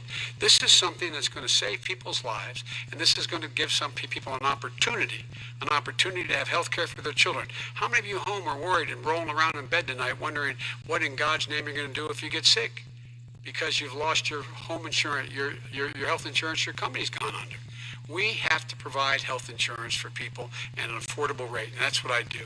President Trump, Excuse me, he was there response. for 47 years. He didn't do it. He was now there as vice president for 8 years, and it's not like it was 25 years ago. It was 3 3/4. It was just a little while ago, right? Less than 4 years ago. He didn't do anything. He didn't do it. He wants socialized medicine, and it's not that he wants it. His vice president, I mean, she is more liberal than Bernie Sanders and wants it even more. Bernie Sanders wants it. The Democrats want it. You're going to have socialized medicine, just like you went with fracking. We're not going to have fracking. We're going to stop fracking. We're going to stop fracking. Then he goes to Pennsylvania after he gets a nomination, where he got very lucky to get it. And he goes to Pennsylvania, and he says, oh, we're going to have fracking. And you never asked that question. And by the way, so far, I respect very much the way you're handling this, I have to say. By the way, but somebody should ask the question. He goes for a year. There will be we have no fracking. we have a number of topics we're going to get to. That's a big question. We're going to get to. It's the same thing with socialized I have medicine. to respond. Vice President, your response, please. My response is people deserve to have affordable health care, period. Period. And the Biden care proposal will, in fact, provide for that affordable health care, lower premiums. What we're going to do is going to cost some money. It's going to cost over $750 billion over 10 years to do it. And they're going to have lower premiums. You can buy into the better plans, the cheaper plans, lower your premiums, deal with unexpected billing, and have your drug prices drop significantly. He keeps talking about it. He hasn't done a thing for anybody on health care. Not a thing. Kristen, when Very he quickly, says, then I want to talk when about he what's says happening public on option, Capitol Hill. he's talking about socialized medicine, and when he and healthcare. When he talks about a public option, he's talking about destroying your Medicare, totally destroying your Social Security, and this whole country will come down. You know, Bernie Sanders tried it in his state. He tried it in his state. His governor was a very liberal governor. They wanted to make it work. Okay, let's let Vice President Biden respond. It doesn't Vice work. President He's Biden, a very your confused response. guy. He thinks he's running against somebody else. He's running against Joe Biden. I beat all those other people because I disagreed with them. Joe Biden he's running against. And the idea that we're in a situation that they're going to destroy Medicare, this is the guy that the actuary at Medicare said, if in fact, at Social Security, if in fact he continues to withhold his plan to withhold the tax on Social Security will be bankrupt by 2023 with no way to make up for it. This is the guy who's tried to cut Medicare. So the idea that Donald Trump is lecturing me on Social Security and Medicare, come on. He tried to get rid of it. He tried to hurt Social Security years ago. Go back and look at the records. He tried to hurt Social Security years ago. All right, let's move on. I'm going to move on. Mr. President, I have to move on to the next question. They said the stock market will boom if I'm elected. If he's elected, the stock market will crash. Okay, let's move on to the next question. Very quickly. Look, the idea that the stock market is booming is his only measure of what's happening. Where I come from in Scranton and Claymont, the people don't live off of the stock market. Just in the last three years during this crisis, the billionaires in this country made, according to the Wall Street, $700 billion more. $700 billion more. Because that's his only measure. What happens to the ordinary people out there? What happens to them? Let's talk about what's happening on Capitol Hill. We're going to move on. 401ks are through the roof. We're going to move on. Stock are through the roof. And he doesn't come from Scranton. That's like he lived there for a short period of time before he even knew it. We're going to move on to the next question. And the people of Pennsylvania Let me move on to my next question, gentlemen. As of tonight, more than 12 million people are out of work. And as of tonight, 8 million more Americans have fallen into poverty, and more families are going hungry every day. Those hit hardest are women and people of color. They see Washington fighting over a relief bill. Mr. President, why haven't you been able to get them the help they need? 30 seconds here. Because Nancy Pelosi doesn't want to approve it. I do. But you're the president. I do, but I still have to get. Unfortunately, that's one of the reasons I think we're going to take over the House, because of her. Nancy Pelosi doesn't want to approve anything because she'd love to have some victories on a date called November 3rd. Nancy Pelosi does not want to approve it. We are ready, willing, and able to do something. Don't forget, we've already approved 3 plans, and it's gone through, including the Democrats, in all fairness. This one she doesn't want. It's near the election because she thinks it helps her politically. I think it hurts her politically. All right, Mr. Vice President, You know, the Republican leader in the United States Senate said he can't pass it. He will not be able to pass it. He does not have Republican votes. Why isn't he talking to his Republican friends? let me follow up with you, Vice President. we made a Biden, deal, because the Republicans let me will ask pass it. Vice President Biden a question. You are the leader of the Democratic Party. Why have you not pushed the Democrats to get a deal for the American people? Well, I have, and they have pushed it. Look, Debate. they passed this act all the way back in the beginning of the summer. This is like it's not new. It's been out there. This HEROES Act has been sitting there. And look at what's happening. When I was in charge of the Recovery Act with $800 billion, I was able to get $145 billion to local communities that have to balance their budgets, and states that have to balance their budgets, and then have to fire firefighters, teachers, first responders, law enforcement officers, so they can keep their cities and counties running. He will not support that. They have not done a thing for them. And Mitch McConnell said, let them go bankrupt. Let them go bankrupt. Come on. What's the matter The with bill these that was guys? passed in the House was a bailout of badly run, high-crime, Democrat, all run by Democrats, cities and states. It was a way of getting a lot of money, billions and billions of dollars to these states. It was also a way of getting a lot of money from our people's pockets to people that come into our country illegally. We were going to take care of everything for them. And what that does, and I'd love to do that, I'd love to help them, but what that does, do with COVID, as per your question, but it was really a big bailout for badly run Democrat cities and states. All right, By the way, I want if to. I get elected, I'm running as a proud Democrat, but I'm going to be an American president. I don't see red states and blue states. What I see is American, United States. And folks, every single state out there finds themselves in trouble. They're going to start laying off, whether they're red or blue, cops, firefighters, first responders, because teachers, because they have to balance their budget. And the founders were smart. They allowed the federal government to deficit spend to compensate for the United States of America. I want to talk about the minimum wage, gentlemen. Mr. Vice President, we are talking a lot about struggling small businesses Yes. and business owners these days. Do you think this is the right time to ask them to raise the minimum wage? You, of course, support a $15 federal minimum wage. I do, because I think one of the things we're going to have to do is we're going to have to bail them out too. We should be bailing them out now, those small businesses. You got 1 in 6 of them going under. They're not going to be able to make it back. They passed a package that allows us to be able to call PPP. Money is supposed to go to help them do everything from organize how they can deal with their businesses being open safely. Schools, how they can make classrooms smaller, how they can hire more teachers, how they can put ventilation systems in. They need the help. The businesses as well as the schools need the help. But these guys will not help them. It's not giving them any of the money. We are going to move on to immigration, One thing very but I quickly, want he to said get we your have to help our reaction. small businesses by raising the minimum wage. That's not helping. I think it should be a state option. Alabama is different than New York. New York is different from Vermont. Every state is different. It should be a state option. You said very We have recently. to help. It's very important. We have to help our small businesses. You How said- are you helping your small businesses when you're forcing wages? What's going to happen, and what's been proven to happen, is when you do that, these small businesses fire many of their employees. You said very Not true, recently you would by the way. consider raising the federal minimum it. wage to $15 Say an it. hour. You said recently you would consider raising the federal minimum wage to What I $15 an hour. really Is that like, still the case? and I would consider it to an extent, but In a what I second really administration? like, in a second administration, but not to a level that's going to put all these businesses out of business. It should be a state option. Look, I've lived in different places. I know different places. They're all different.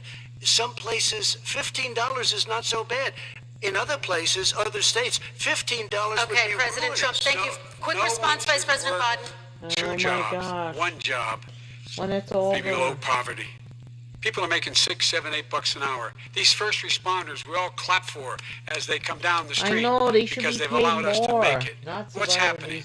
They deserve a minimum wage of $15. Anything below that puts you below the poverty level. And there is no evidence that when you raise the minimum wage, businesses go out of business. That is simply not true. We're going to talk about immigration. We're going to talk about immigration now, gentlemen, and we're going to talk about families within this context. Mr. President, your administration separated children from their parents at the border, at least 4,000 kids. You've since reversed your zero-tolerance policy, but the United States can't locate the parents of more than 500 children. So how will these families ever be reunited? Children are brought here by coyotes and lots of bad people, cartels, and they're brought here, and they used to use them to get into our country. We now have as strong a border as we've ever had. We're over 400 miles of brand new wall. You see the numbers, and we let people in, but they have to come in legally, and they come in through But merit. how will you reunite these tell kids with their families, Mr. They President? built cages. You know, they used to say, I built the cages, and then they had a picture in a certain newspaper, and it was a picture of these horrible cages.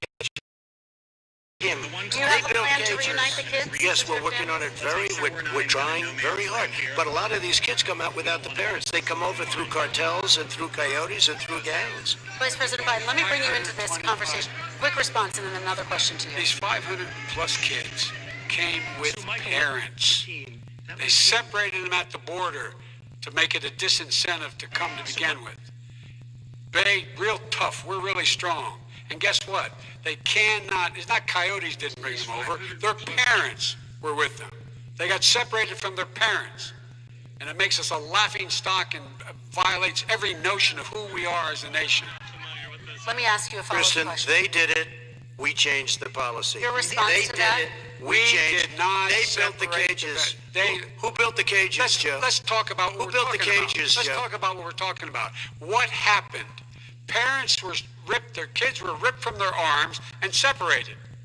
And now they cannot find over 500 sets of those parents, and those kids are alone. Nowhere to go. Nowhere to go. It's criminal. It's criminal. Let me ask Kristen, you I will about say this. immigration. They 10 went down. seconds, We and brought then I need to reporters, debate. everything. They are so well taken care of. They're in facilities that were so clean. But some and of have them gotten haven't been such good- reunited But with just their ask families. one question. Who built the cages? I'd love you to ask him that. Who built the cages? Let me ask about your immigration policy, Mr. Vice President. The Obama administration did fail to deliver immigration reform, which had been a key promise during the administration. It also presided over record deportations as well as family detentions at the border before changing course. So why should voters trust you with an immigration overhaul now? Because we made a mistake. It took too long to get it right. It took too long to get it right. I'll be president of the United States, not vice president of the United States. And the fact is, I've made it very clear. Within 100 days, I'm going to send to the United States Congress a pathway to citizenship for over 11 million undocumented people. And all of those so-called dreamers, those DACA kids, they're going to be immediately certified again to be able to stay in this country and put on a path to citizenship. The idea that they are being sent home by this guy, and they want to do that, is they go into a country they've never seen before. I can imagine you're 5 years old, your parents are taking you across the Rio Grande River, and it's illegal. And you say, oh no, Mom, leave me here. I'm not going to go with you. They've been here. Many of them are model citizens. Over 20,000 of them are first responders out there taking care of people during this crisis. We owe them. We owe them.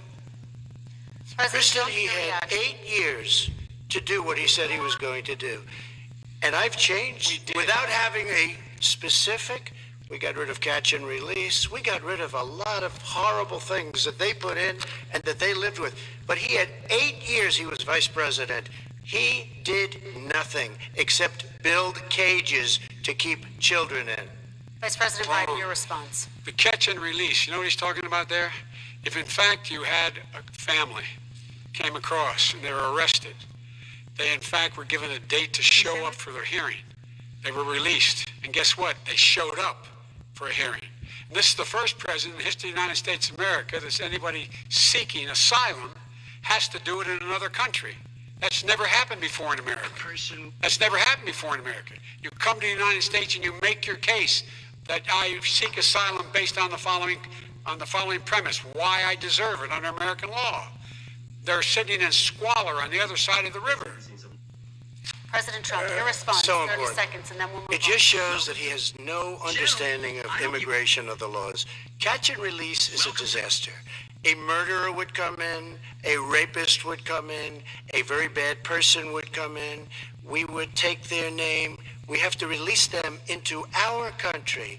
And then you say they come back. Less than 1% of the people come back. We have to send ICE out and Border Patrol out to find them. We would say, come back in 2 years, 3 years. We're going to give you a court case. You need Perry Mason. We're going to give you a court case. When you say they come back, they don't come back, Joe. Yeah. They never come back. Only the really, I hate to say this, but those with the lowest IQ, they might come back. Okay, But they're President Trump, very, let's very give few. Vice President Biden a chance to respond, and then we're going to move on to the You next don't know section. the law, Joe. Vice President Biden, your response. Know the law, what he's telling you is simply not true. Well, check it out. They don't come back. Check it out.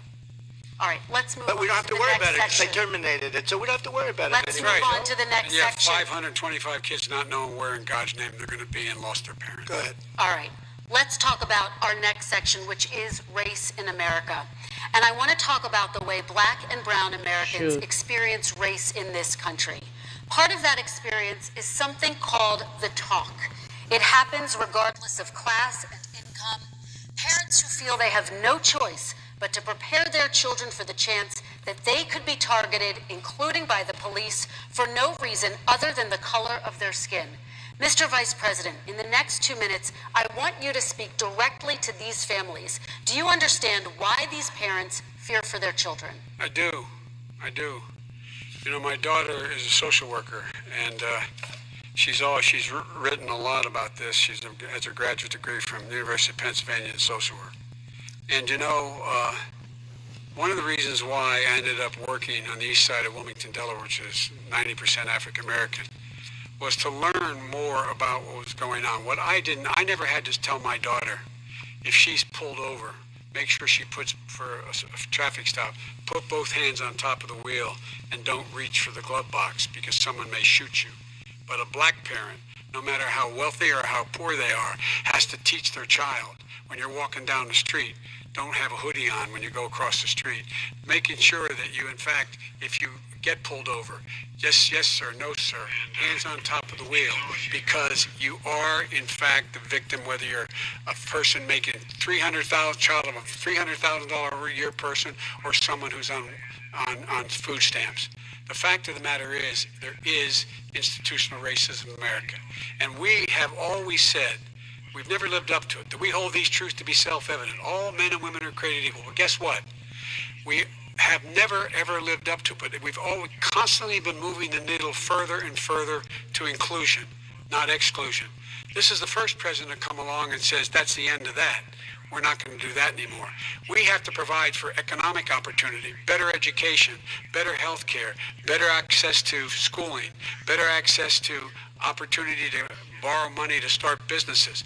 All the things we can do, and I've laid out a clear plan as to how to do those things, just to give people a shot. It's about accumulating the ability to have wealth as well as it is to be free from violence. President Trump, same question to you, and let me remind you of the question. I would like you to speak directly to these families. Do you understand why these parents fear for their children? Yes, I do. And again, he's been in government 47 years. He never did a thing except in 1994 when he did such harm to the black community. And they were called, and he called them super predators. And he said that. He said it, super predators. And they kept never lived that down. 1994, your crime bill, the super predators. Nobody has done more for the black community than Donald Trump. And if you look, with the exception of Abraham Lincoln, possible exception, but the exception of Abraham Lincoln, nobody has done what I've done. Criminal justice reform, Obama and Joe didn't do it. I don't even think they tried because they had no chance at doing it. They might have wanted to do it, but if you had to see the arms I had to twist to get that done, it was not a pretty picture, and everybody knows it, including some very liberal people that cried in my office. They cried in the Oval Office. 2 weeks later, they're out saying, gee, we have to defeat him.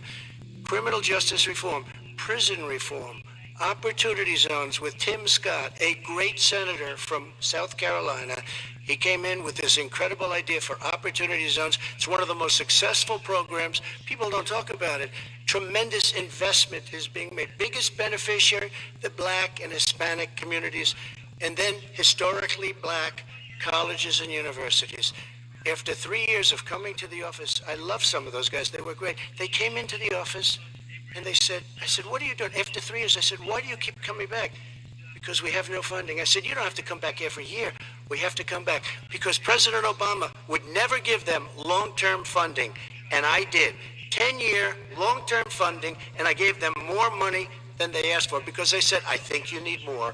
And I said, the only bad part about this is I may never see you again because I got very friendly with them, and they like me and I like them. But I saved it. Colleges and universities. Okay, and we're going to talk about both of your records, but your response to that, Vice President? My response to that is I never, ever said what he accused me of saying. The fact of the matter is, in 2000, though, after the crime bill had been in the law for a while, this is a guy who said, the problem with the crime bill, there's not enough people in jail. There's not enough people in jail. And go on my website, get the quote, the date when he said it. Not enough people. He talked about marauding gangs, young gangs, and the people who are going to maraud our cities. This is a guy who in the Central Park five innocent black kids, he continued to push for making sure that they got the death penalty. None of them were guilty of the crimes they were suggested. Look, and talk about granted, he did in fact let 20 people, he commuted 20 people's sentences. We commuted over 1,000 people's sentences. Over 1,000. The very law he's talking about is the law that, in fact, initiated by Barack Obama. And secondly, we're in a situation here where the federal prison system was reduced by 38,000 people under our administration. And one of these things we should be doing, there should be no minimum mandatories in the law. That's why I'm offering $20 billion to states to change their state laws to eliminate minimum mandatories and set up drug courts. No one should be going to jail because they have a drug problem. They should be going to rehabilitation, not to jail. We should fundamentally change the system, and that's what I'm going to do. But why didn't he do it 4 years ago? Why didn't you do that 4 years ago, even less than that? Why didn't you do it? You were vice president. You keep talking about all these things you're going to do, and you're going to do this. But you were there just a short time ago, and you guys did nothing. We did. You know, Joe, I ran because of you. I ran because of Barack Obama, because you did a poor job. If I thought you did a good job, I would have never run. I would have never run. I ran because of you. I'm looking at you now. You're a politician. I ran because of you. All right, Vice President Biden, your response to that, and then I do have some questions for both of you. Well, I tell you what, I hope he does look at me, because what's happening here is, you know who I am, you know who he is, you know his character, you know my character, you know our reputations for honor and telling the truth. I am anxious to have this race. I am anxious to see this take place. The character of the country is on the ballot. Our character is on the ballot. Look at us closely. Let me ask some follow-up. Please respond, and then we're going to have stuff is true about Russia, Ukraine, China, other countries, Iraq. If this is true, then he's a corrupt politician. So don't give me the stuff about how you're this innocent baby. Joe, they're calling you a corrupt politician. Nobody. President Trump, I want to stay on the issue of race. We're talking about the issue. From hell. President Trump, we're talking about race right now, and I do want to stay on the issue of race. President Trump, I have to respond to that. Please, because look, there are 50 former national intelligence folks who said that what he's accusing me of is a Russian plant. They have said that this has all the five former heads of the CIA, both parties, say what he's saying is a bunch of garbage. Nobody believes it except his and his good friend Rudy Giuliani. You mean the laptop is now another Russia hoax? And that's exactly what. Is this where you're going? This is where he's going. The laptop is Russia. Gentlemen, I want to stay on the issue of race. You have to be kidding. Here we go again with Russia. Russia. break. We're going to continue on the issue of race. Mr. President, you've described the Black Lives Matter movement as a symbol of hate. You've shared a video of a man chanting white power to millions of your supporters. They will You've said that black professional But they won't talk about what's happening in El Paso. They were worse. And he doesn't care about the shootings in Walmart. That's why, if you want law and order, can you also, not just because protesters, what about I know. Athletes exercising their First Amendment No, he rights should hasn't be yet fired. mentioned black What do you say to Americans who say supporters, that though. kind of language? Down the street. And that was my first glimpse of Black Lives Matter. I thought it was a terrible thing. As far as my relationships with all people, I think I have great relationships with all people. I am the least racist person in this room. Well, what do you say to Americans who are concerned by that rhetoric? I don't know. I don't know what to say. I got criminal justice reform done and prison reform and opportunity zones. I took care of black colleges and universities.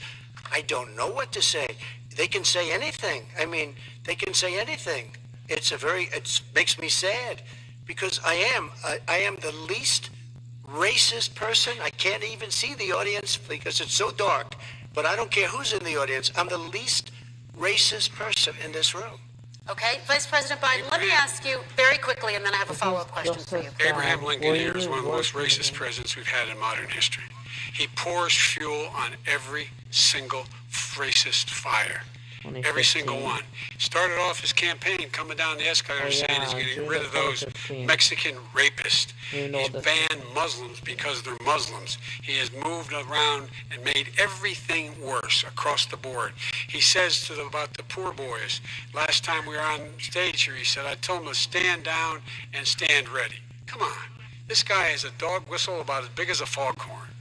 President Trump, I'm going to give you 10 seconds to respond, and then I have a follow-up. He made a reference to Abraham Lincoln. Where did that come in? You said you're Abraham Lincoln. No, where did that?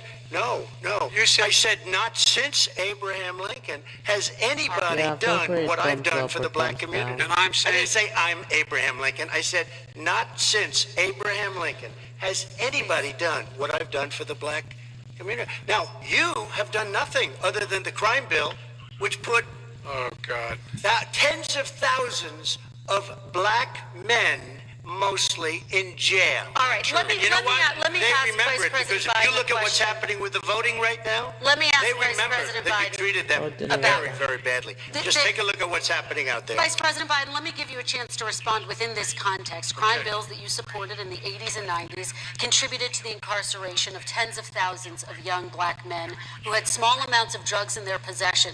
They are sons, they are brothers, they're fathers, they're uncles, whose families are still to this day, some of them suffering the consequences. So speak to those families. Why should they vote for you? One of the things is that in the 80s, we passed 100%, all 100 senators voted for it, a bill on drugs and how to deal with drugs. It was a mistake. I've been trying to change the since then, particularly the portion on cocaine. That's why I've been arguing that, in fact, we should not send anyone to jail for a pure drug offense. They should be going into treatment across the board. That's what we should be spending money. That's why I set up drug courts, which were never funded by our Republican friends. They should not be going to jail for a drug or an alcohol problem. They should be going into treatment. That's what we've been trying to do. That's what I'm going to get done, because I think maybe the American people have now seen that, in fact, it was a mistake to pass those laws relating to the drug. But they were not in the crime bill. But why didn't he get it done? See, it's all talk, no action with these politicians. Why didn't he get it done? That's what I'm going to do when I become president. You were vice president along with Obama as your president, your leader, for 8 years. Why didn't you get it done? You had 8 years to get it done. Now you're saying you're going to get it done because you're all talk and no action, Jim. We got a lot of it done. We released 38,000. We got 38,000 prisoners left from the. You got nothing done. 38,000 prisoners were released from federal prison. There were over 1,000 people who were given clemency. In fact, we're the ones that put in the legislation saying we could look at pattern and practice of police departments and what they were doing, how they were conducting themselves. I could go on, but we began the process. We began the one process. making this We one. lost an election. That's why I'm running to win back that election and change his terrible policy. I Quick just response, asked, and then we're I gonna just move asked on one to climate question. change. Why didn't you do it in the 8 years, a short time ago? Why didn't you do it? You just said, I'm going to do that, I'm going to do this. You put tens of thousands of mostly black young men in prison. Now you're saying you're going to undo that. Why didn't you get it done? You had 8 years with Obama. You know why, Joe? Because you're all talk and no action. All right, Vice President Because Biden, and then we're going to move on to the next section. We had a It is the Republican most Congress. toxic. That's the answer. Well, you Okay. got to talk them into it, Joe. All Sometimes right. you got to talk them into it. We're going to move on to our next section, Like I which did with is criminal climate justice change. reform. I had Okay. to talk Democrats into it. Gentlemen, You did what we've we're running out of already done. time, so we got to get on to Okay. climate change, please. You both have very different visions on climate change. President Trump, you say that environmental regulations have hurt jobs in the energy sector. Vice President Biden, you have said you see addressing climate change as an opportunity to create new jobs. For each of you, how would you both combat climate change and support job growth at the same time? Starting with you, President Trump, you have 2 minutes uninterrupted. So we have the Trillion Trees program. We have so many different programs. I do love the environment, but what I want is the cleanest, crystal clear water, the cleanest air. We have the best, lowest number in carbon emissions, which is a big standard that I notice Obama goes with all the time. Not Joe. I haven't heard Joe use the term because I'm not sure he knows what it represents or means, but I have heard Obama use it. And we have the best carbon emission numbers that we've had in 35 years under this administration. We are working so well with industry, but here's what we can't do. Look at China, how filthy it is. Look at Russia.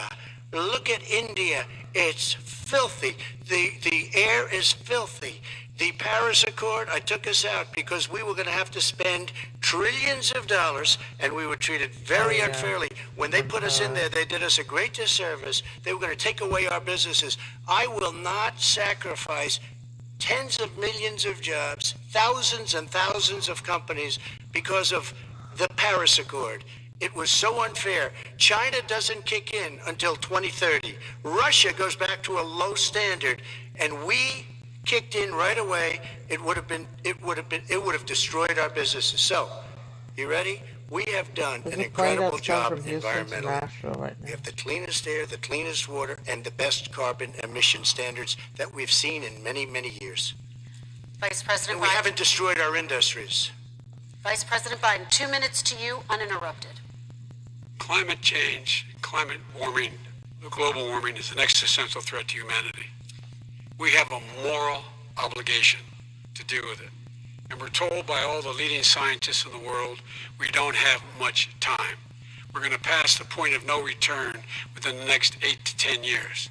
4 more years of this man eliminating all the regulations that were put in by us to clean up the climate, to limit the limit of emissions will put us in a position where we're going to be in real trouble. Here's where we have a great opportunity.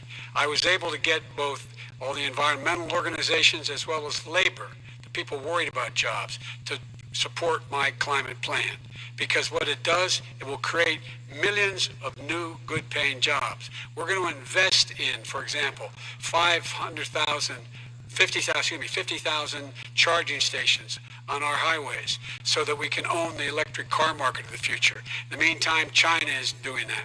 We're going to be in a position where we're going to see to it that we're going to take 4 million existing buildings and 2 million existing homes and retrofit them so they don't leak as much energy, saving hundreds of millions of barrels of oil in the process and creating significant number of jobs. And by the way, the whole idea of what this is all going to do, it's going to create millions of jobs, and it's going to clean the environment. Our health and our jobs are at stake. That's what's happening. And what right now, by the way, Wall Street firms indicated that my plan will in fact create 18.6 million jobs, 7 million more than his. This is from Wall Street. And I'll create $1 trillion more in economic growth than his proposal does. Not on climate, just on the economy. President Trump, you're They came out and said very strongly, $6,500 will be taken away from families under his plan. That his plan is an economic disaster. If you look at what he wants to do, if you look at his plan, his environmental plan, you know who developed it? AOC +3. They know nothing about the climate. I mean, she's got a good line of stuff, but she knows nothing about the climate. And they're all hopping through hoops for AOC +3. Look, their real plan cost $100 trillion. If we had the best year in the history of our country for 100 years, we would not even come close to a number like that. When he says buildings, they want to take buildings down because they want to make bigger windows into smaller windows. As far as they're concerned, if you had no window, it would be a lovely thing. This is the craziest plan that anybody has ever seen. And this wasn't done by smart people. This wasn't done by anybody. Frankly, I don't even know how it can be good politically. Right. They want to spend $100 trillion. That's their real number. He's trying to say it was 6. It's $100 trillion. They want to knock down buildings and build new buildings with little, tiny, small windows. I mean, and many other things. Okay. And many other things. Let me have the Vice President respond, and we're running out of time, and we have a lot more questions to get to. So let's hear from the Vice President. I have a number more questions. I don't know where he comes from. I don't know where he comes up with these numbers. Queens. $100 trillion. Give me a break. This plan is endorsed by every major environmental group and every labor group. Labor, because they know the future lies. The future lies in us being able to breathe, and they know there are good jobs in getting us there. And by the way, the fastest growing industry in America is solar energy and wind. He thinks wind causes cancer, windmills.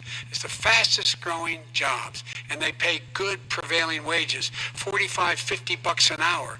We can grow and we can be cleaner if we go the route I'm proposing. President Trump, please respond, and then I have some follow-ups. We are energy independent for the first time. We don't need all of these countries that we had to fight war over because we needed their energy. We are energy independent. I know more about wind than you do. It's extremely expensive, kills all the birds, it's very intermittent, it's got a lot of problems, and they happen to make the windmills in both Germany and China, and the fumes coming up, if you're a believer in carbon emission, the fumes coming up to make these massive windmills is more than anything that we're talking about with natural gas, which is very clean. One other thing. Find me a scientist Solar. said that. I love solar, but solar doesn't quite have it yet. It's not powerful yet to really run our big, beautiful factories that we need to compete with the world. So it's all a pipe dream. But you know what we'll do? We're going to have the greatest economy in the world. But if you want to kill the economy, get rid of your oil industry. And what about fracking? All right, let me allow Vice President Biden to respond. I never said I oppose fracking. You said it on tape. I did. Show the tape. Put it on your website. I'll put it on. Put it on the website. The fact of the matter is he's flat lying.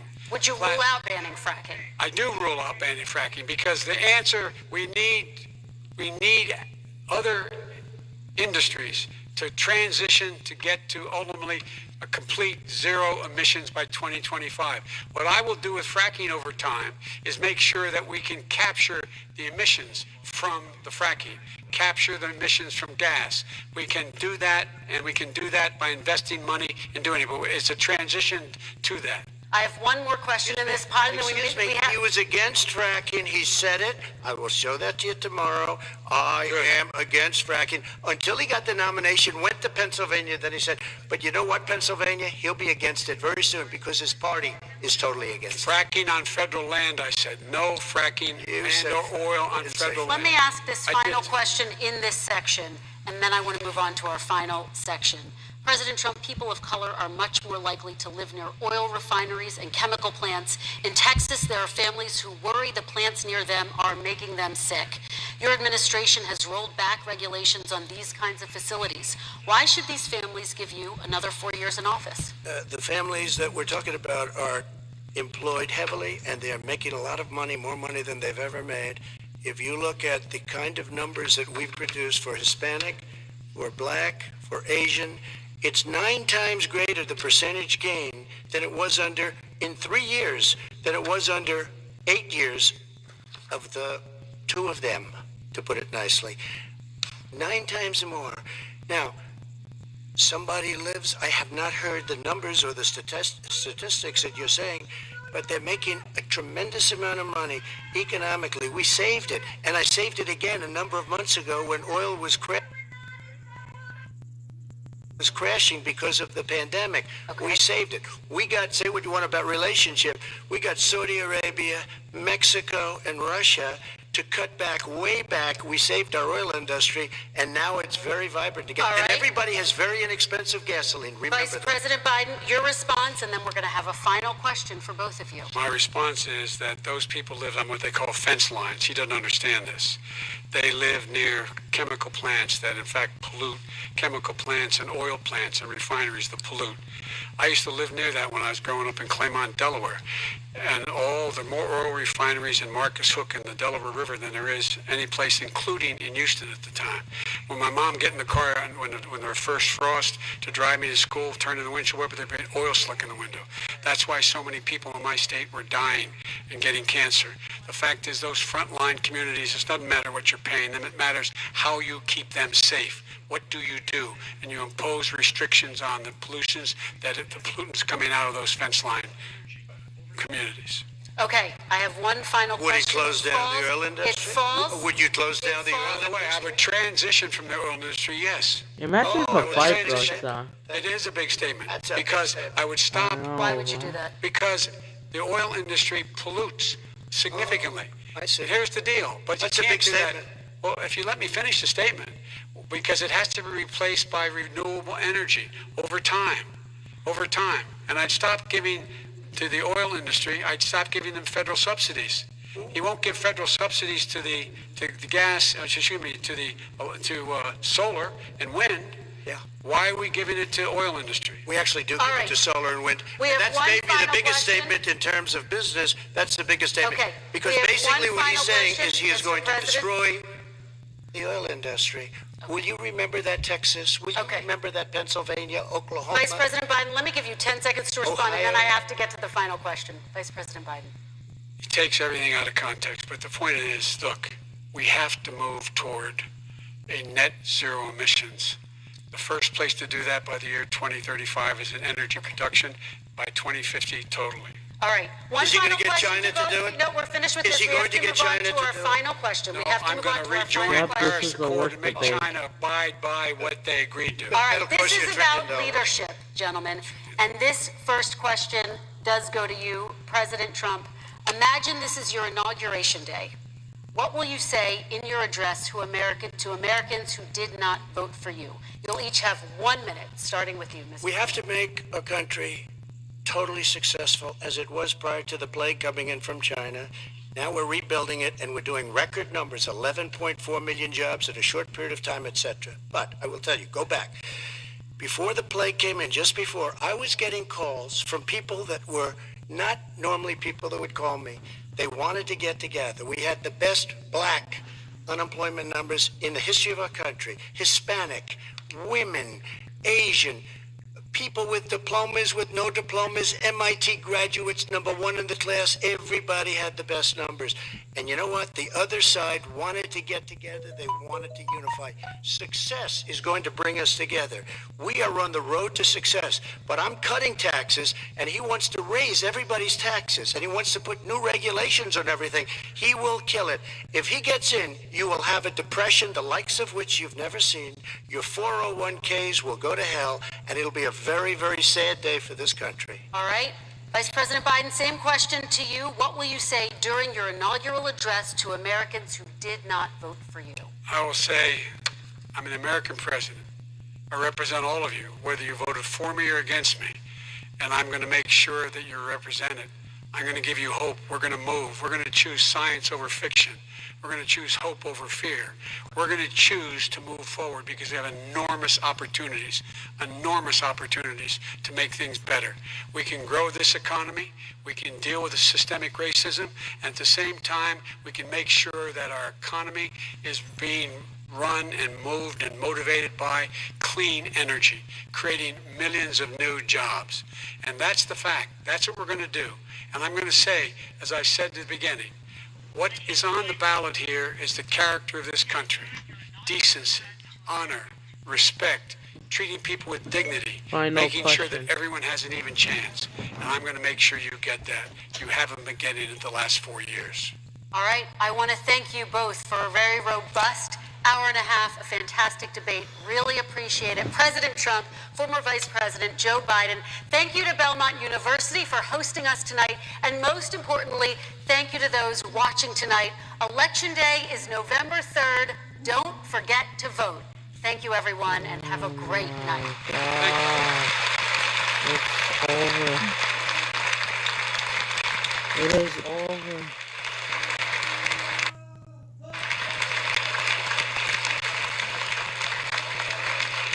It is over.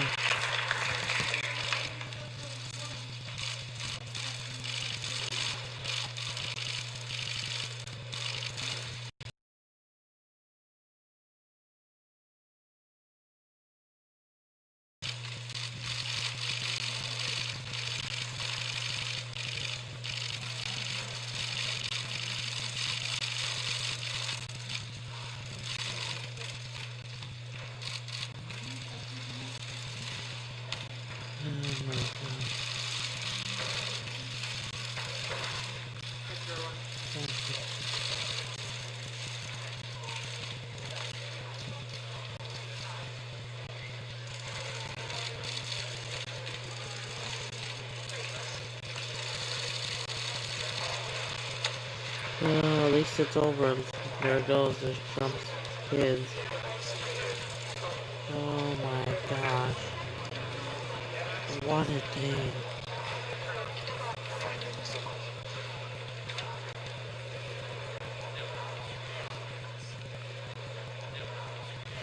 Oh my gosh, finally. We're not ending there yet. Not sure if they're gonna announce something. Who knows if the debate is over. Oh my god, I'm gonna explain my reaction. And now it's time to hear from you and get your reaction to this final debate of 2020. We're going to put the numbers up on the screen if you want to dial in. 202 is the area code for all of our numbers. 748-8920. My reaction, I guess the beginning was okay. It looks like... Alright, so I'm going to explain about my reaction about this debate. It is so... In the beginning, so let's talk about this. It's over finally. At the beginning, they organized things and it was okay. During like the first 10-15 minutes, it was okay, but things became out of hand. And then like these debates, the crime bill, racism, North Korea, China, COVID-19, the economy, and so much questions. And they're involving, and this is... And then later descend into madness. Oh my... I can't say. Gosh. I bet people are making up memes already. The only thing that didn't show up is the fly. This is just as bad as the last debate. There weren't even mics muted. And I bet there's clashes in Portland right now. Seattle, Nashville. Jesus. Oh, because of toxic. Yeah, I kind of have to agree. I'm gonna have to dislike the video. Actually, in where we are, in a pandemic and in very, very tough times. I know. But Donald Trump. Looks like the... Yeah, it's over. I'm going... Jeez. And then later it went freaking toxic. And then they come after each other. And they interrupted each other. It's just like the first debate. Oh my gosh. This debate was another hole. Oh my gosh. It's over. Thank God after 1.5 hours of like this political. I'm posting things on Instagram and you trust me. I did film some of them.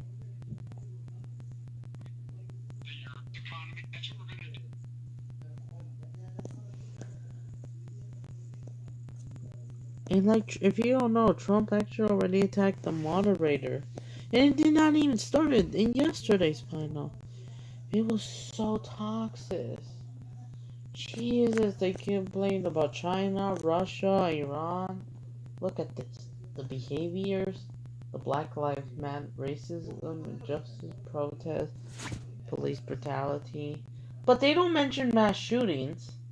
Like, they don't mention that, but they mention the COVID outbreak, the epidemic, the economy, and like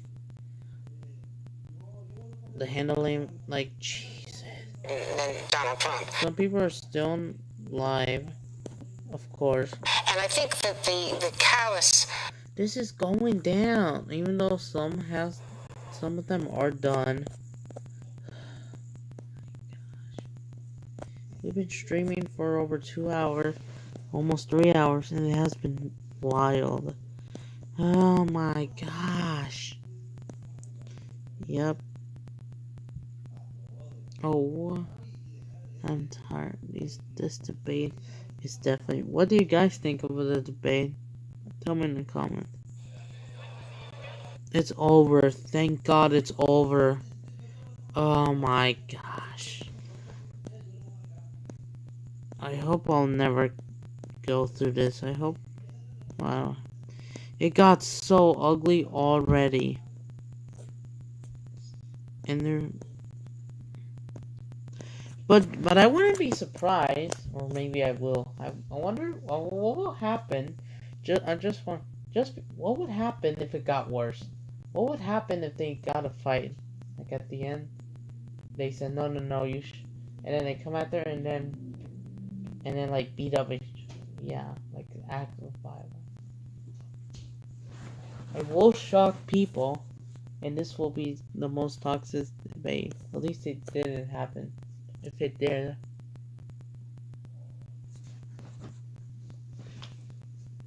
Jesus.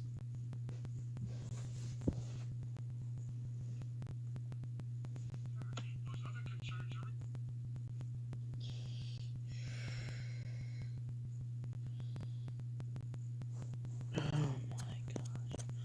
Who is live at this moment? Fox News is over. ABC continues. CNN continues.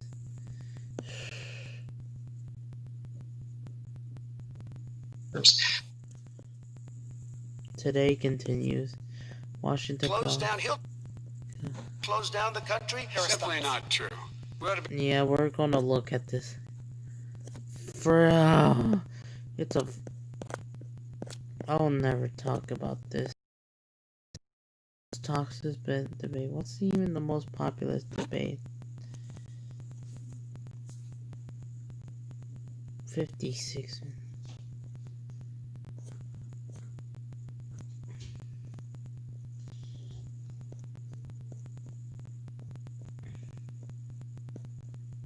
Yeah, I know, right?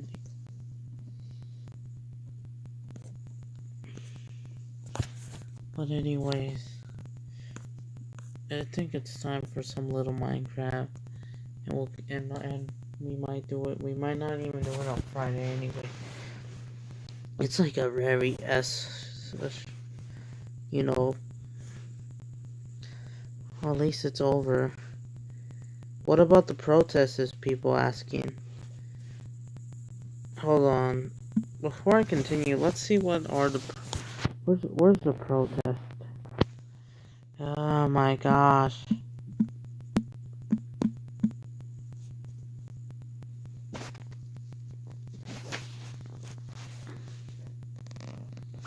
Let's see when protests happening. Some people Since the debate is over, let's see what they are. So I think they're in Portland. They're in Portland, Oregon. Let's see where else besides. They are in, I don't know where. I think they're in Portland only. It should be in Nashville. Yep, they're in Nashville and Trump and Biden supporters. Yep, they own this night. Just imagine if they come to like New York City or San Los Angeles. I know, right? It's over, thank God, it's over. I'm not voting for anyone. Well, I'm not support anyone, but like, Jesus, guys. This is the worst behavior I ever see. I know you guys in the UK may... Money from Russia. You made $3.5 million, Joe, and your son gave you. They even have a statement that we have to. I know, right?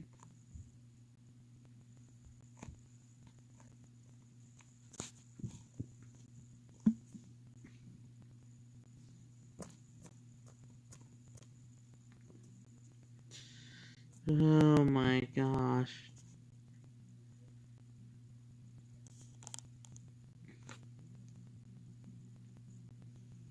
I know, it was crazy, Cindy.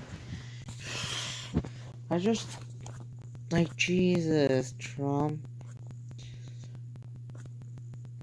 What if it gets worse? What if, like, they manage to, like, wrestle each other? And I know, chaos erupts. I know, right?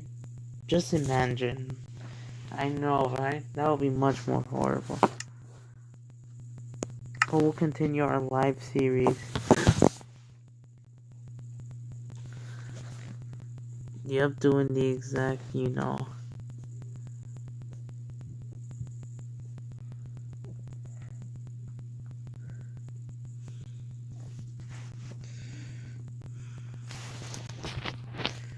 Do you thank God there are no more debates after this? Well, except for the election. Well, actually. Yep, I hope this video gets some views. Of course they will get views from them. So we don't have anything. So I try to build my house.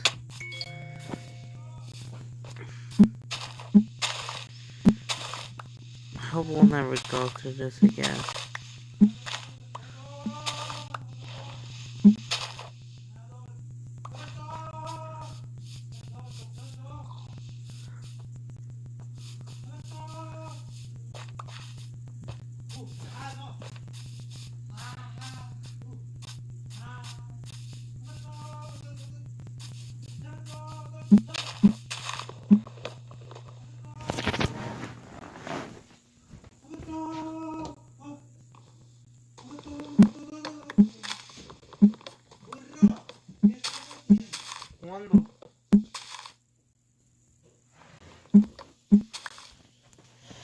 So I'm going to ask you, I'm going to ask my viewers in the poll, in my community tab, what do you think of the debate?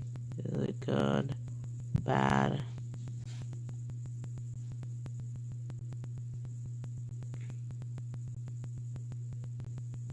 ¿Qué está haciendo? Jugando. ¿Está jugando? Uh-huh. Ok. ¿A rato venido? Okay. ¿No estás saliendo? Uh-huh. Ok, si me ocupas, a rato salgo.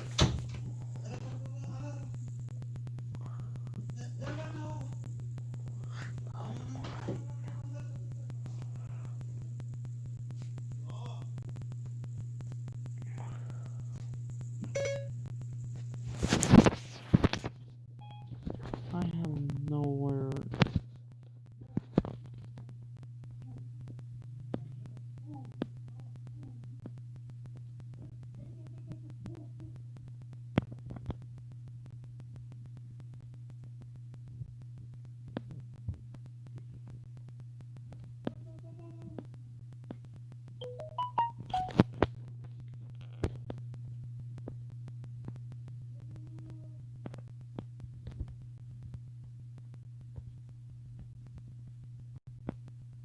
I want to build it even higher.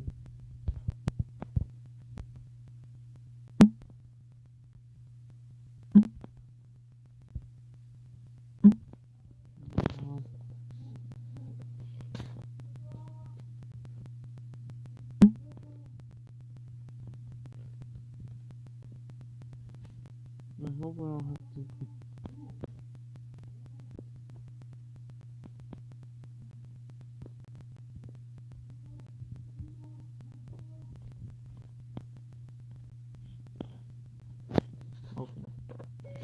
What do you think about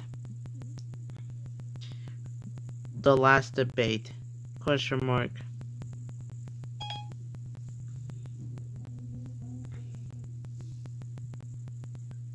Was it good or bad? Question mark.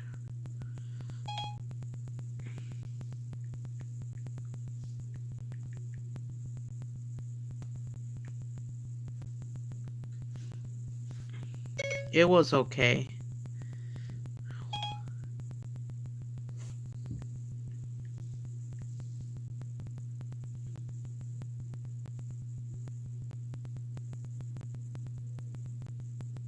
It was toxic.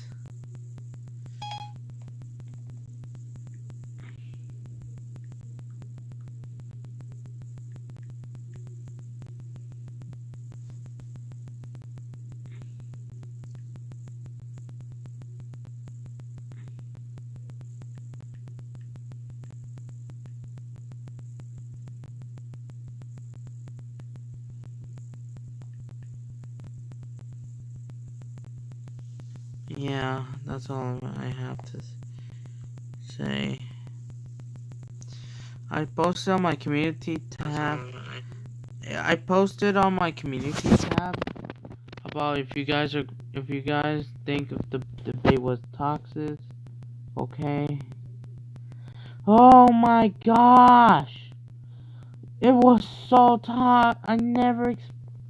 Come on, God. You can rewind this and watch.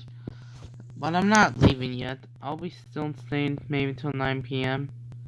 But I may not stream tomorrow due to a few issues, I guess. But at least, oh my gosh. I'll never watch the debate ever again. You will blow.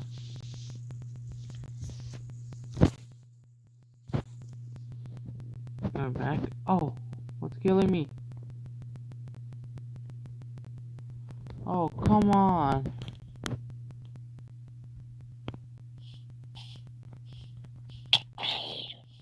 Oh.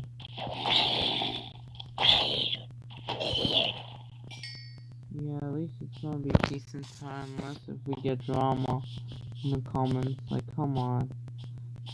I think the drama between Trump versus Biden is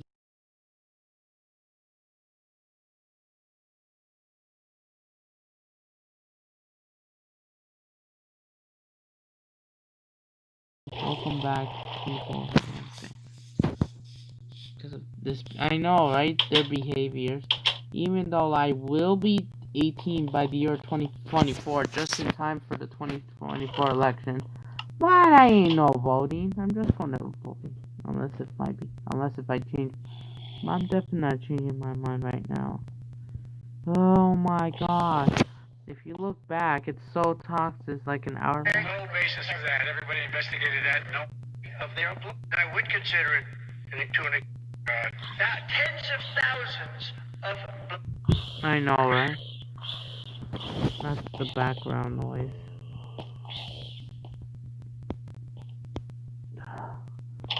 Now we can build better in the daytime, unless if there's a witch. There's some animals, some mobs.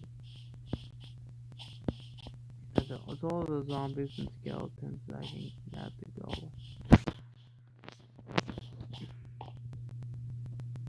I can handle European Discord.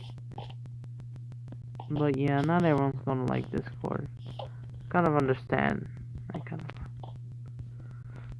Everyone has opinions on Discord. Of course, there might be some that might like the debate. It's like, nah.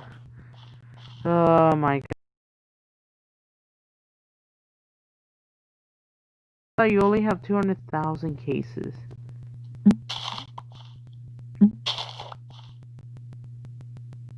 But in America, we just passed 8.5 million.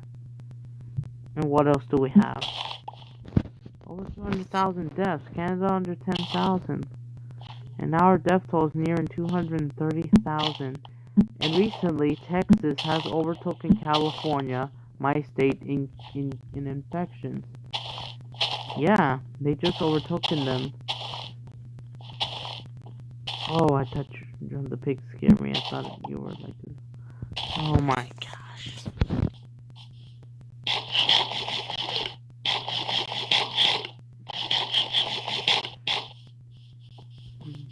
Well, at least it's peaceful. For now. Well, of course, going.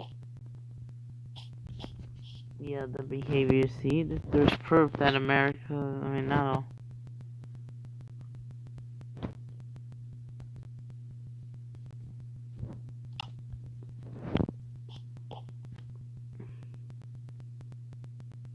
Okay.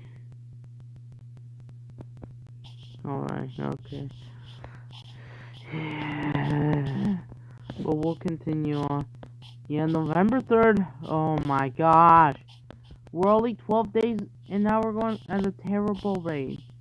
Jesus. I'm not ready for November 3rd. There's already protests in Louisville, Portland, Seattle, Minneapolis, St. Paul. What else? New York City? Like,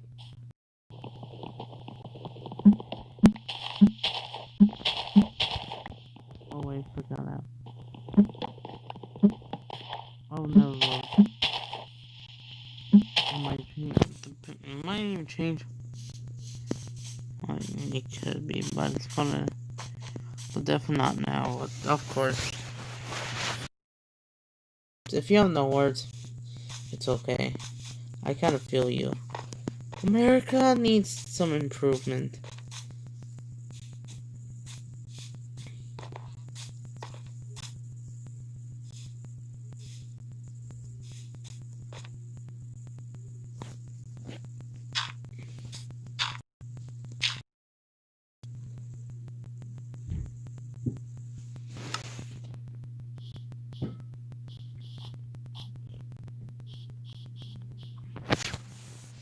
It's 8 o'clock for me, and it's over. But look at half an hour ago. Exact words. Here's his exact words. This is no.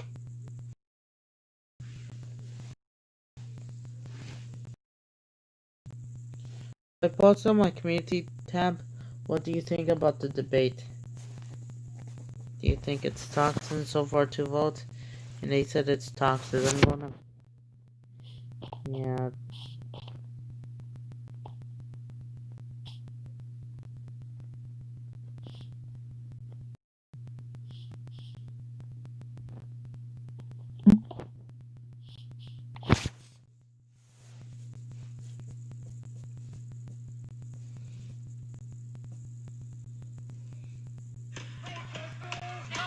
They're in Seattle right now. They're in New York, Nashville, Portland, Sacramento.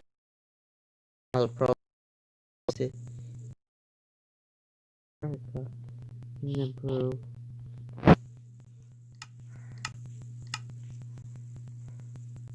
They also think it's an attack. Like, this was not. What is wrong?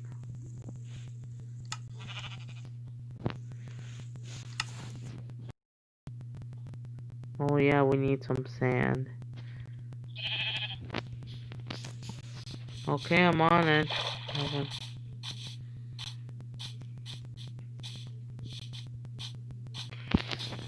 Yep, there's some sand. Whoa. Funny. That's oh.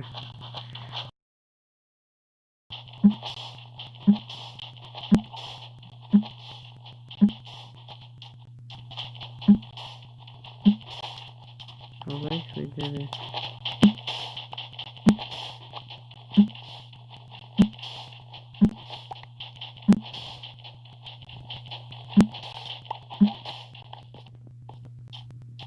Yeah. Oh my god. I'm gonna have to kill her, I know, sorry. Because of its survival. There is food, but which...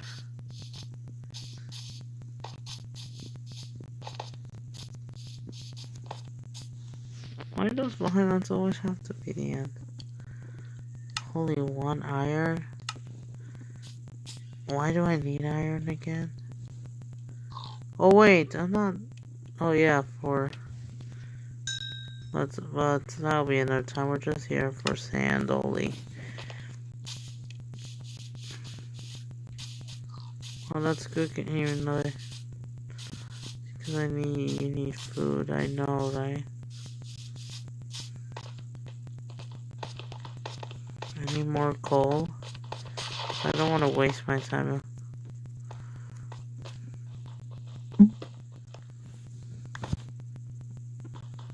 I mean, I can make, if I can't make coal, I can make stuff. True.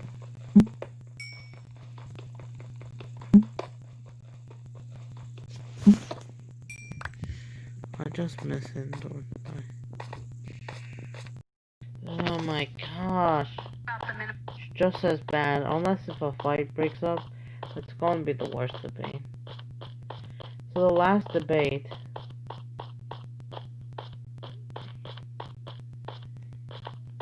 It's yeah, Tennessee is pretty much bad shape. Not blaming the people. Look at this. Trump supporters, I think.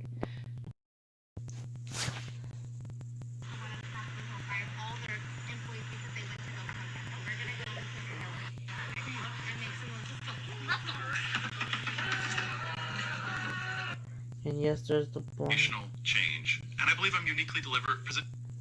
Even though Trump doesn't seem to talk that rough about the BLM, unlike Antifa. But I'm surprised they didn't mention the MASH.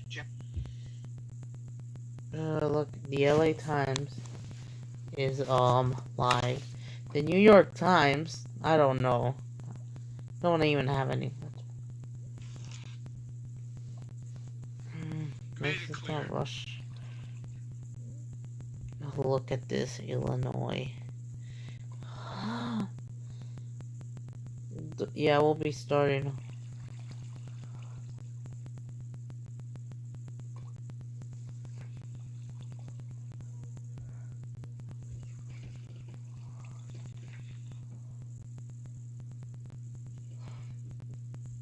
Oh, okay, wait, is he joining the fish community? Again? Or is it just for, you know? Well, at least we made it together. Next week. It's gonna be a very long journey. Either on Wednesday we'll start the Vancouver video.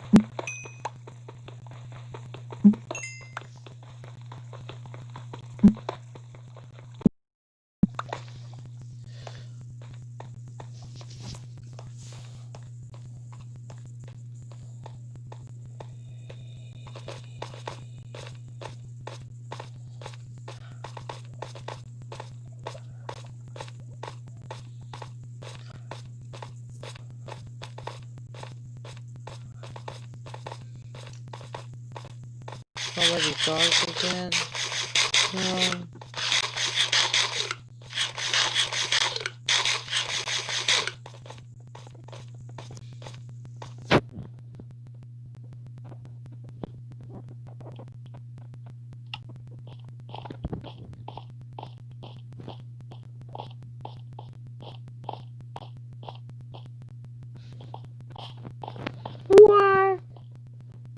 What? What just happened?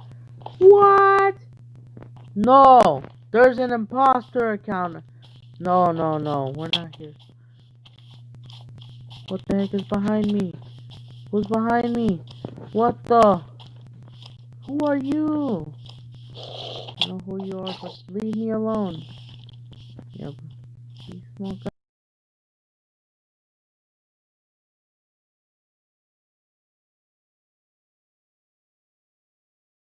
There was a small zombie chasing me in the game. And there he is. And now there's an imposter. That is not me. You're just trying to hijack the stream. No. You're just making... I bet you will support one of these people. Make chaos. Mobs. Violent mob. Not just... This is real mob. I'm gonna have to stay home. Stay at home orders. The emergency alert. Hide him, guys. Yeah, just ignore it. I know it gets annoying.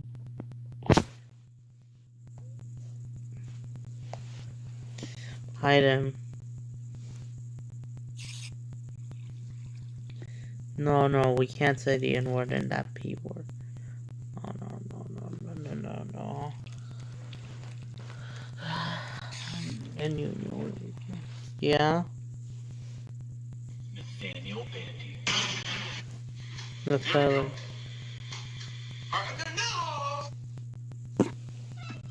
Shut it down!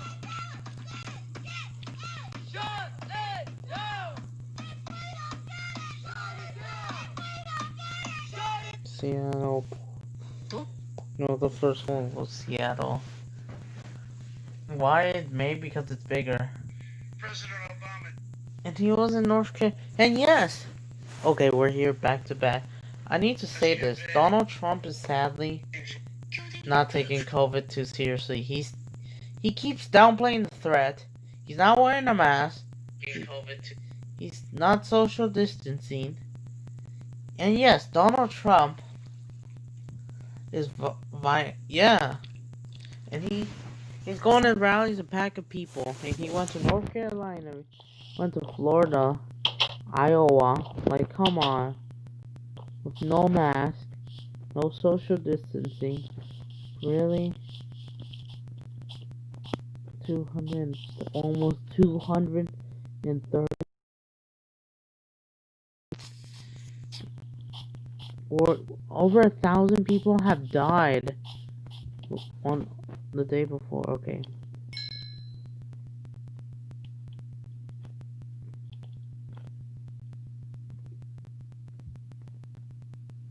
I don't want.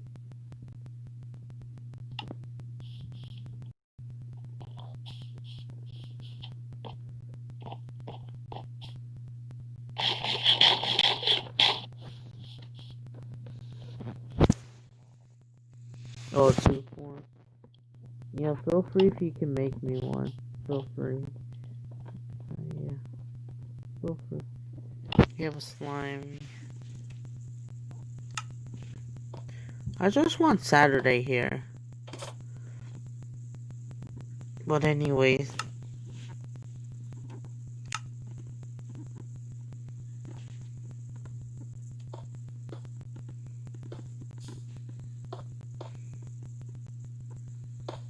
Yeah, I'm surprised he didn't mention Hunter, Joe Biden's son.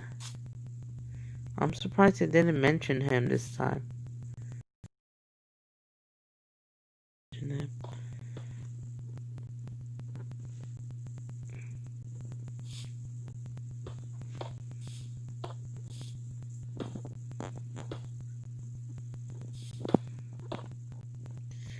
Live with it, die with it.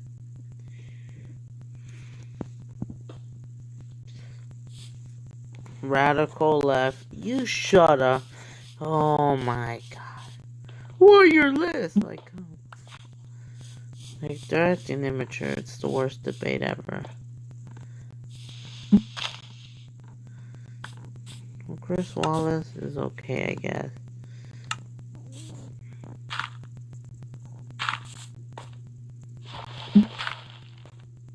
Who do you think should be a good moderator?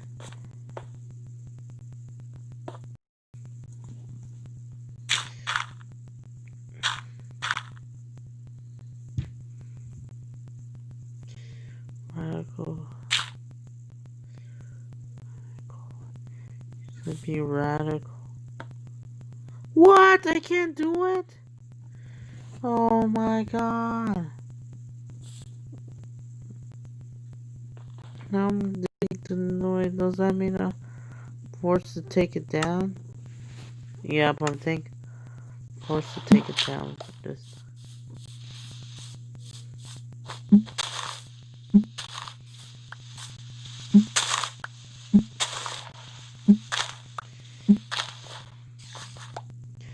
I have homework to do tomorrow. Like, come on.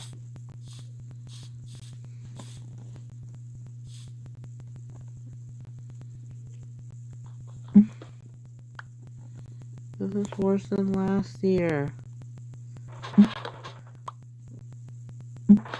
Oh!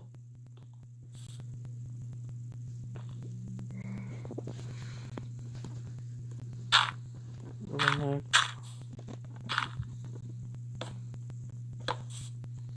I don't know if they do. Oh my gosh. Is the sun going down? Oh, I thought at first.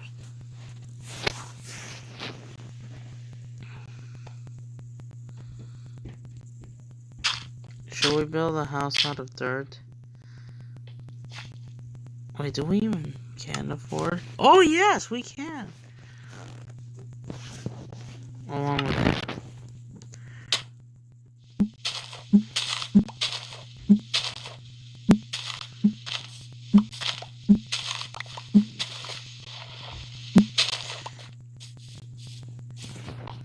So yes.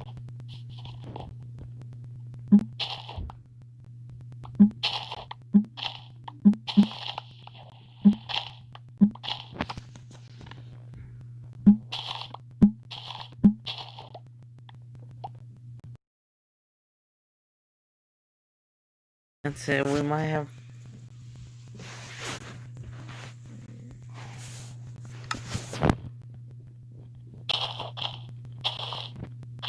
No, why is he getting timed out? He didn't do anything wrong, we were just... What? I'm not trying to... Okay, never mind. Thank God. And there won't be like, thank you,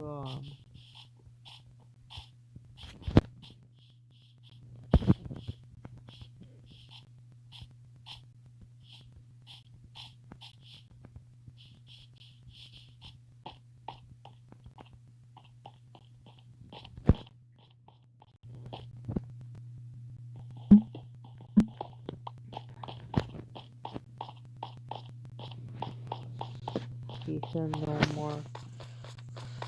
Really, Darwin? Come on, Darwin. Yeah, well, Michael. I like your cut, G.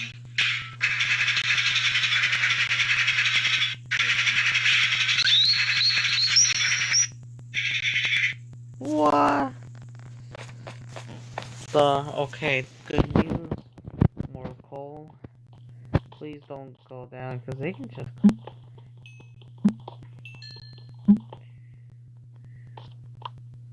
Why not build a tunnel? I should have.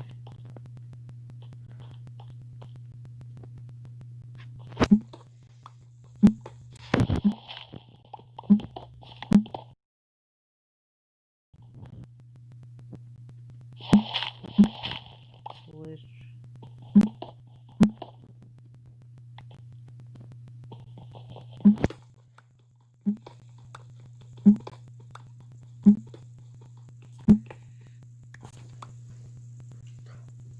But you shouldn't be hiding him. Oh, wait, no.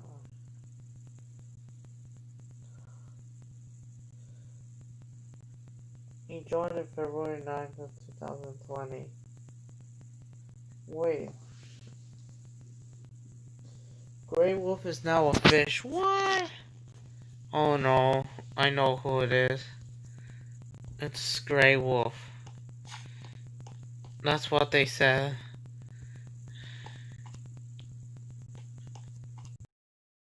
Yeah, say her name.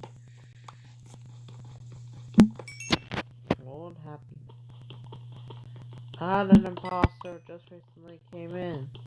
Who said the N word? And the P word? You know, not the body, but like the fight. Like, come on.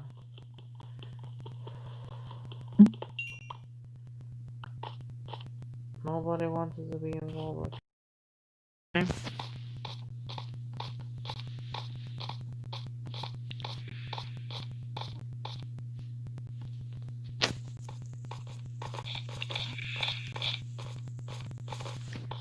Oh my god.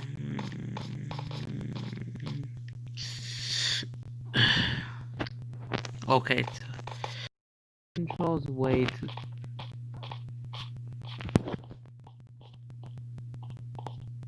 I wouldn't trust dangerous beyond the world. That's just my. Oh, come on, Nathan. Until it actually did happen. We need to build torches all around. I know, right? They shouldn't even be here.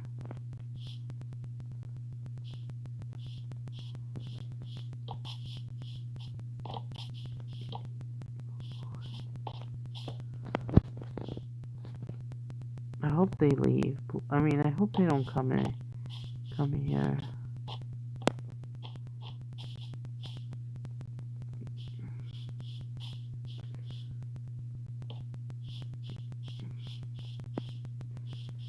Yeah. Yeah, I hope they don't come in. I hope they're not mobs. They should avoid this area because it's our time to claim it. Unless if you need wood, and people be like, no, oh I know, right? Of course, okay, good news. I'm about to make that. If that's ever impossible.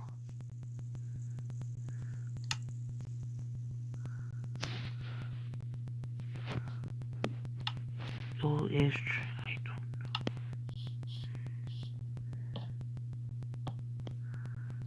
They just pretend they deny it, denying the virus.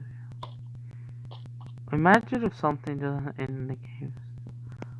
See, oh jeez, they're all funny. Yeah, I know. Normally they have to go on lockdown. Really? You're taking trolls way too seriously, really, guys. Not you, but like, come on.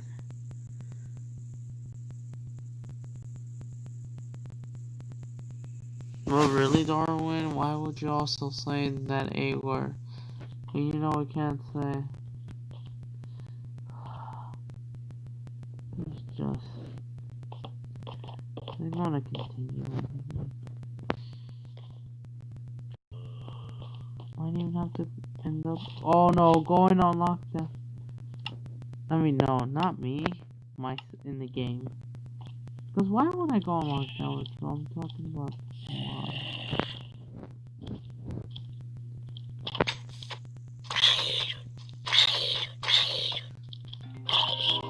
Oh, what the? Hold on. Hold on, my mom is calling. Hold on.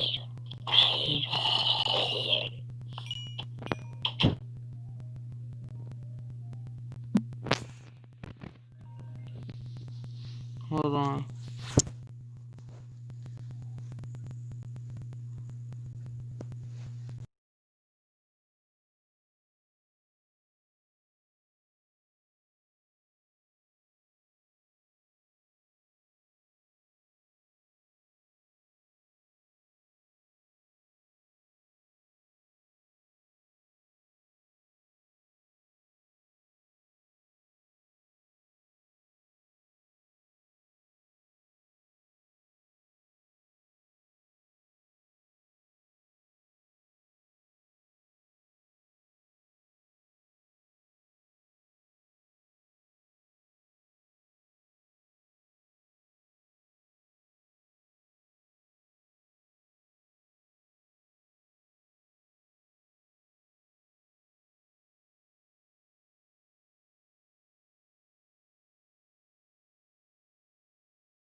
Alright, guys, I'm back. I had to do something. people are taking not trying, but people are I think the Amazing World of Gumball fans can't handle hate or criticisms. Like really, they're taking trolls way too seriously. Really Amazing World of Gumball. It's their opinions. I mean, it's not a fact, but it's opinion. No, I mean, you can tell temper. Like, they're causing like so much harm and violence.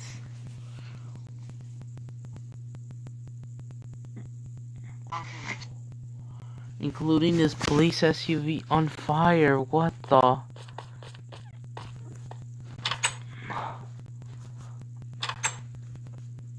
Oh, you left it? Why? Is it because of behaviors? Not your behaviors, but like people's. Like, you know.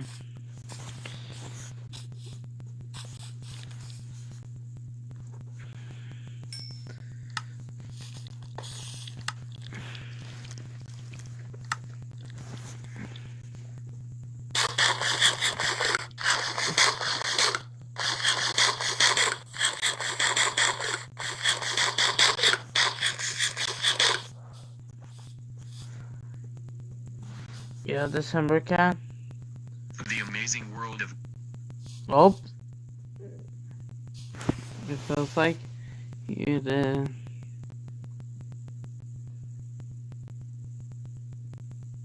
I feel like you are bashing. I mean, even though you lost it, but still people think you're bashing people's Gumball opinions. haters. More like the Amazing World of Gumball fans. Oh my god.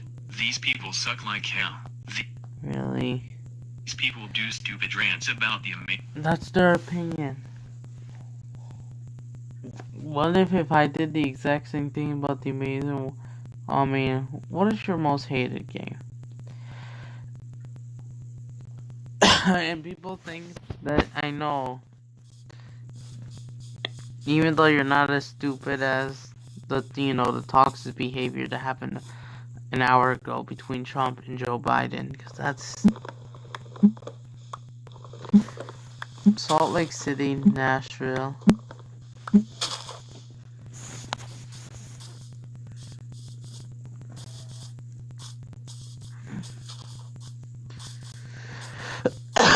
Oh.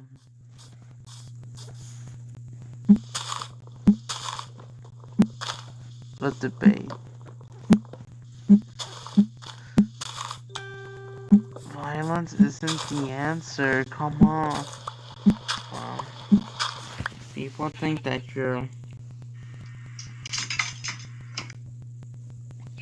Yeah.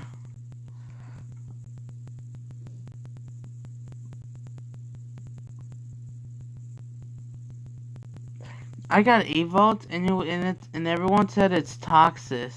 Everyone hates.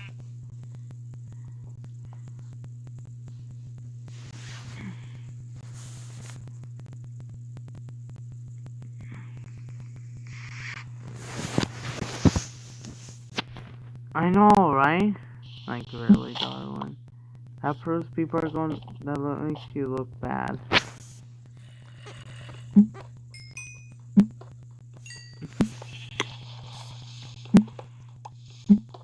If we had that video, I know, right? And it is opinion bash if you... Like, this is why you're not fans.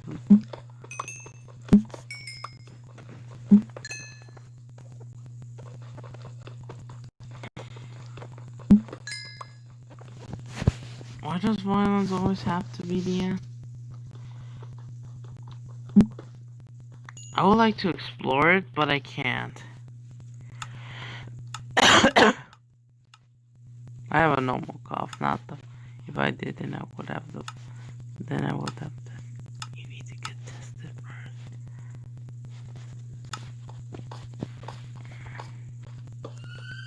Oh no, it's dangerous.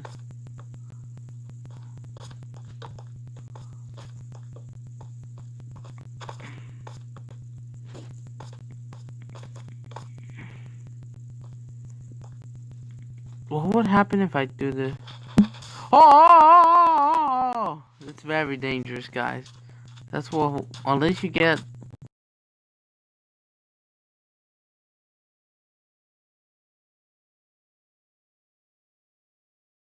Oh, I thought everyone just fall. I don't know what makes it fall. Is that quicksand or something? If it is, then we better get the, H out of here. Even if you don't handling. Oh. Imagine if you were put.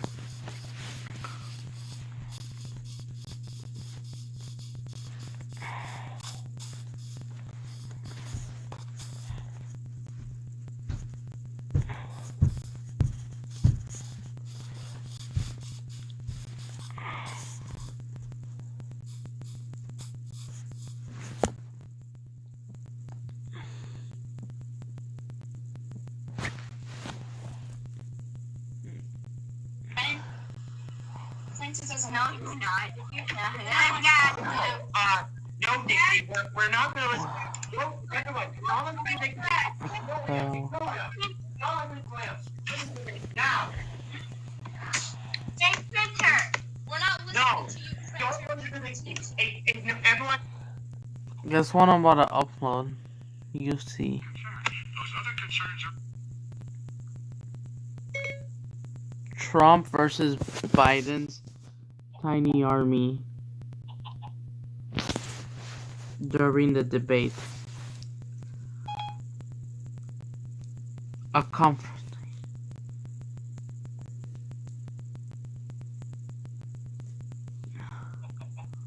I'm about to premiere it.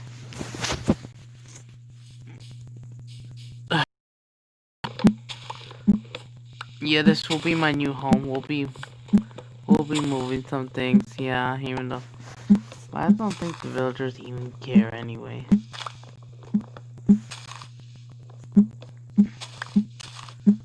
I know, right? And that can make you really.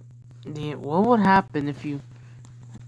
And you're saying this is for not everyone is gonna like the amazing world of Gumball, really, Darwin.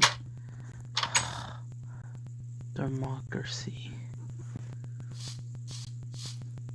This is why there be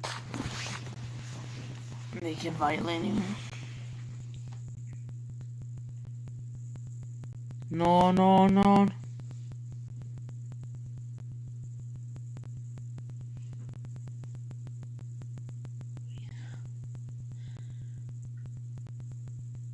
Look at this, making videos about Joe Biden. I feel like he can't handle hates against presidents are kind of immature. Here are the reasons. They can't handle hates from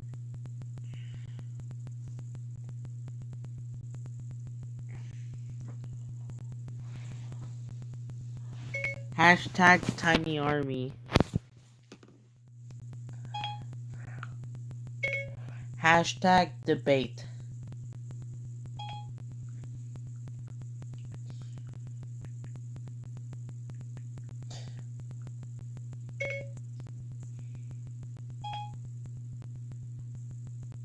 Hashtag Trump.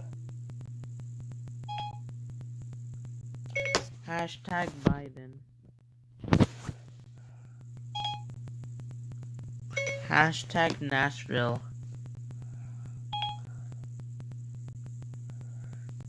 Hashtag Army. Hashtag Toxis.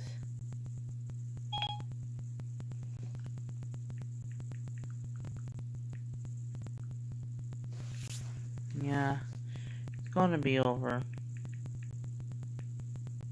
Hashtag China. Hashtag Crime Bill 1994.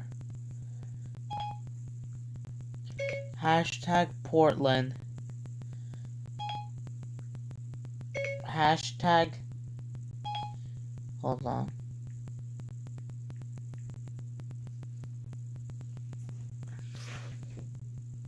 Doctors. Hashtag jobs. Hashtag race in America. Hashtag toxic.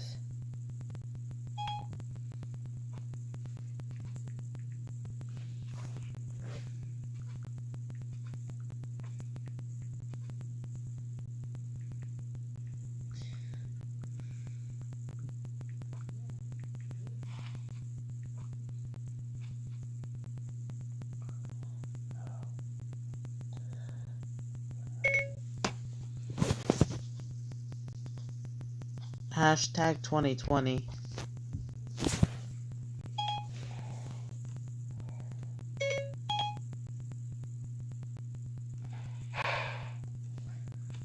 Hashtag worst debate.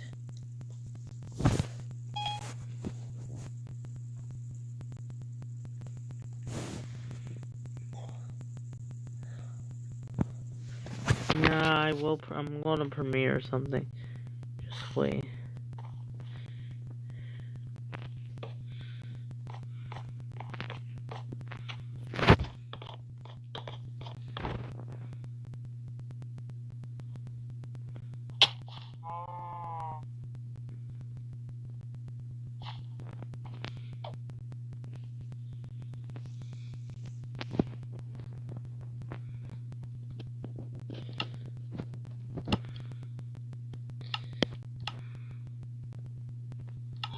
I hope I'm safe. I hope no zombies come. You know.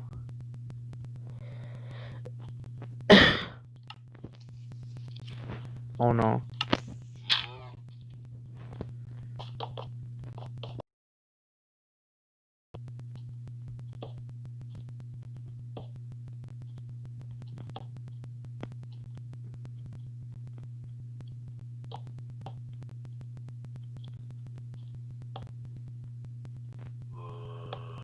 I don't know. Oh, let's go. Oh no. Oh no, no.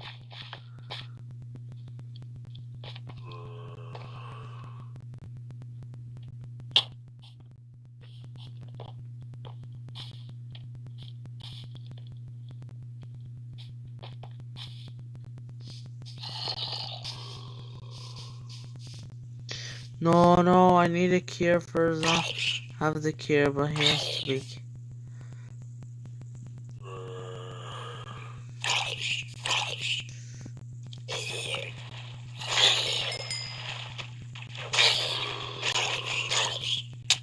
Oh! Oh!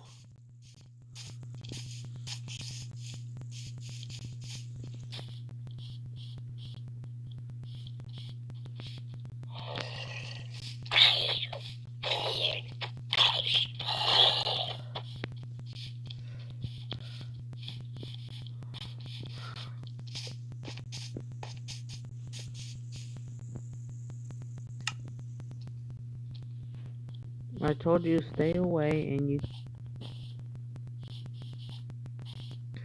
We need to reclaim the village population before it's too late. I have to go back. The rest of the city is dangerous. You know what, guys? Oh, come on! You...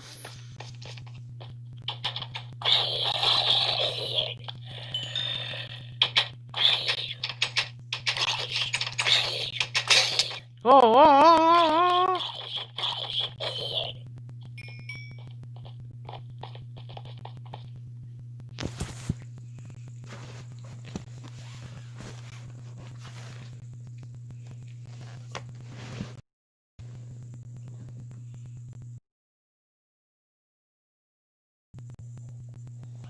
You know what, guys? I'm about to end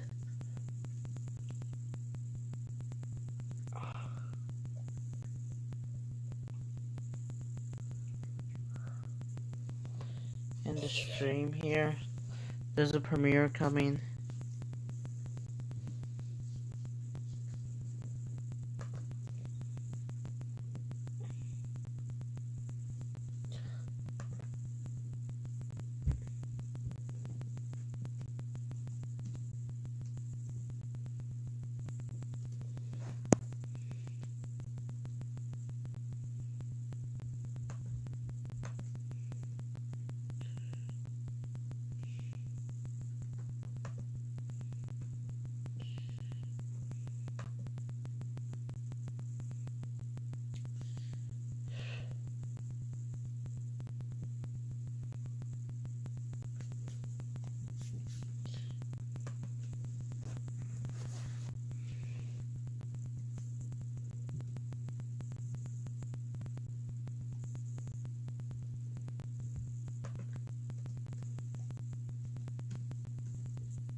Yeah, who else? Andrew Cuomo. Oh, what? People never heard of Andrew Cuomo.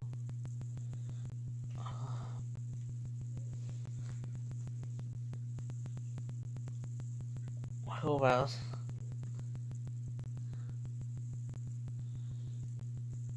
Oh, DeSantis.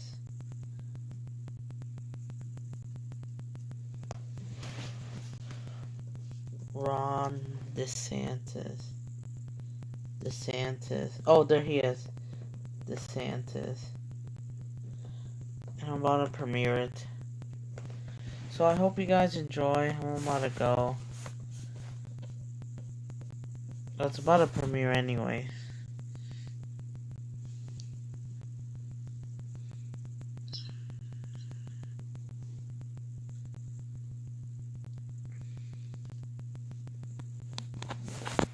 But anyways, bye. Yeah, bye.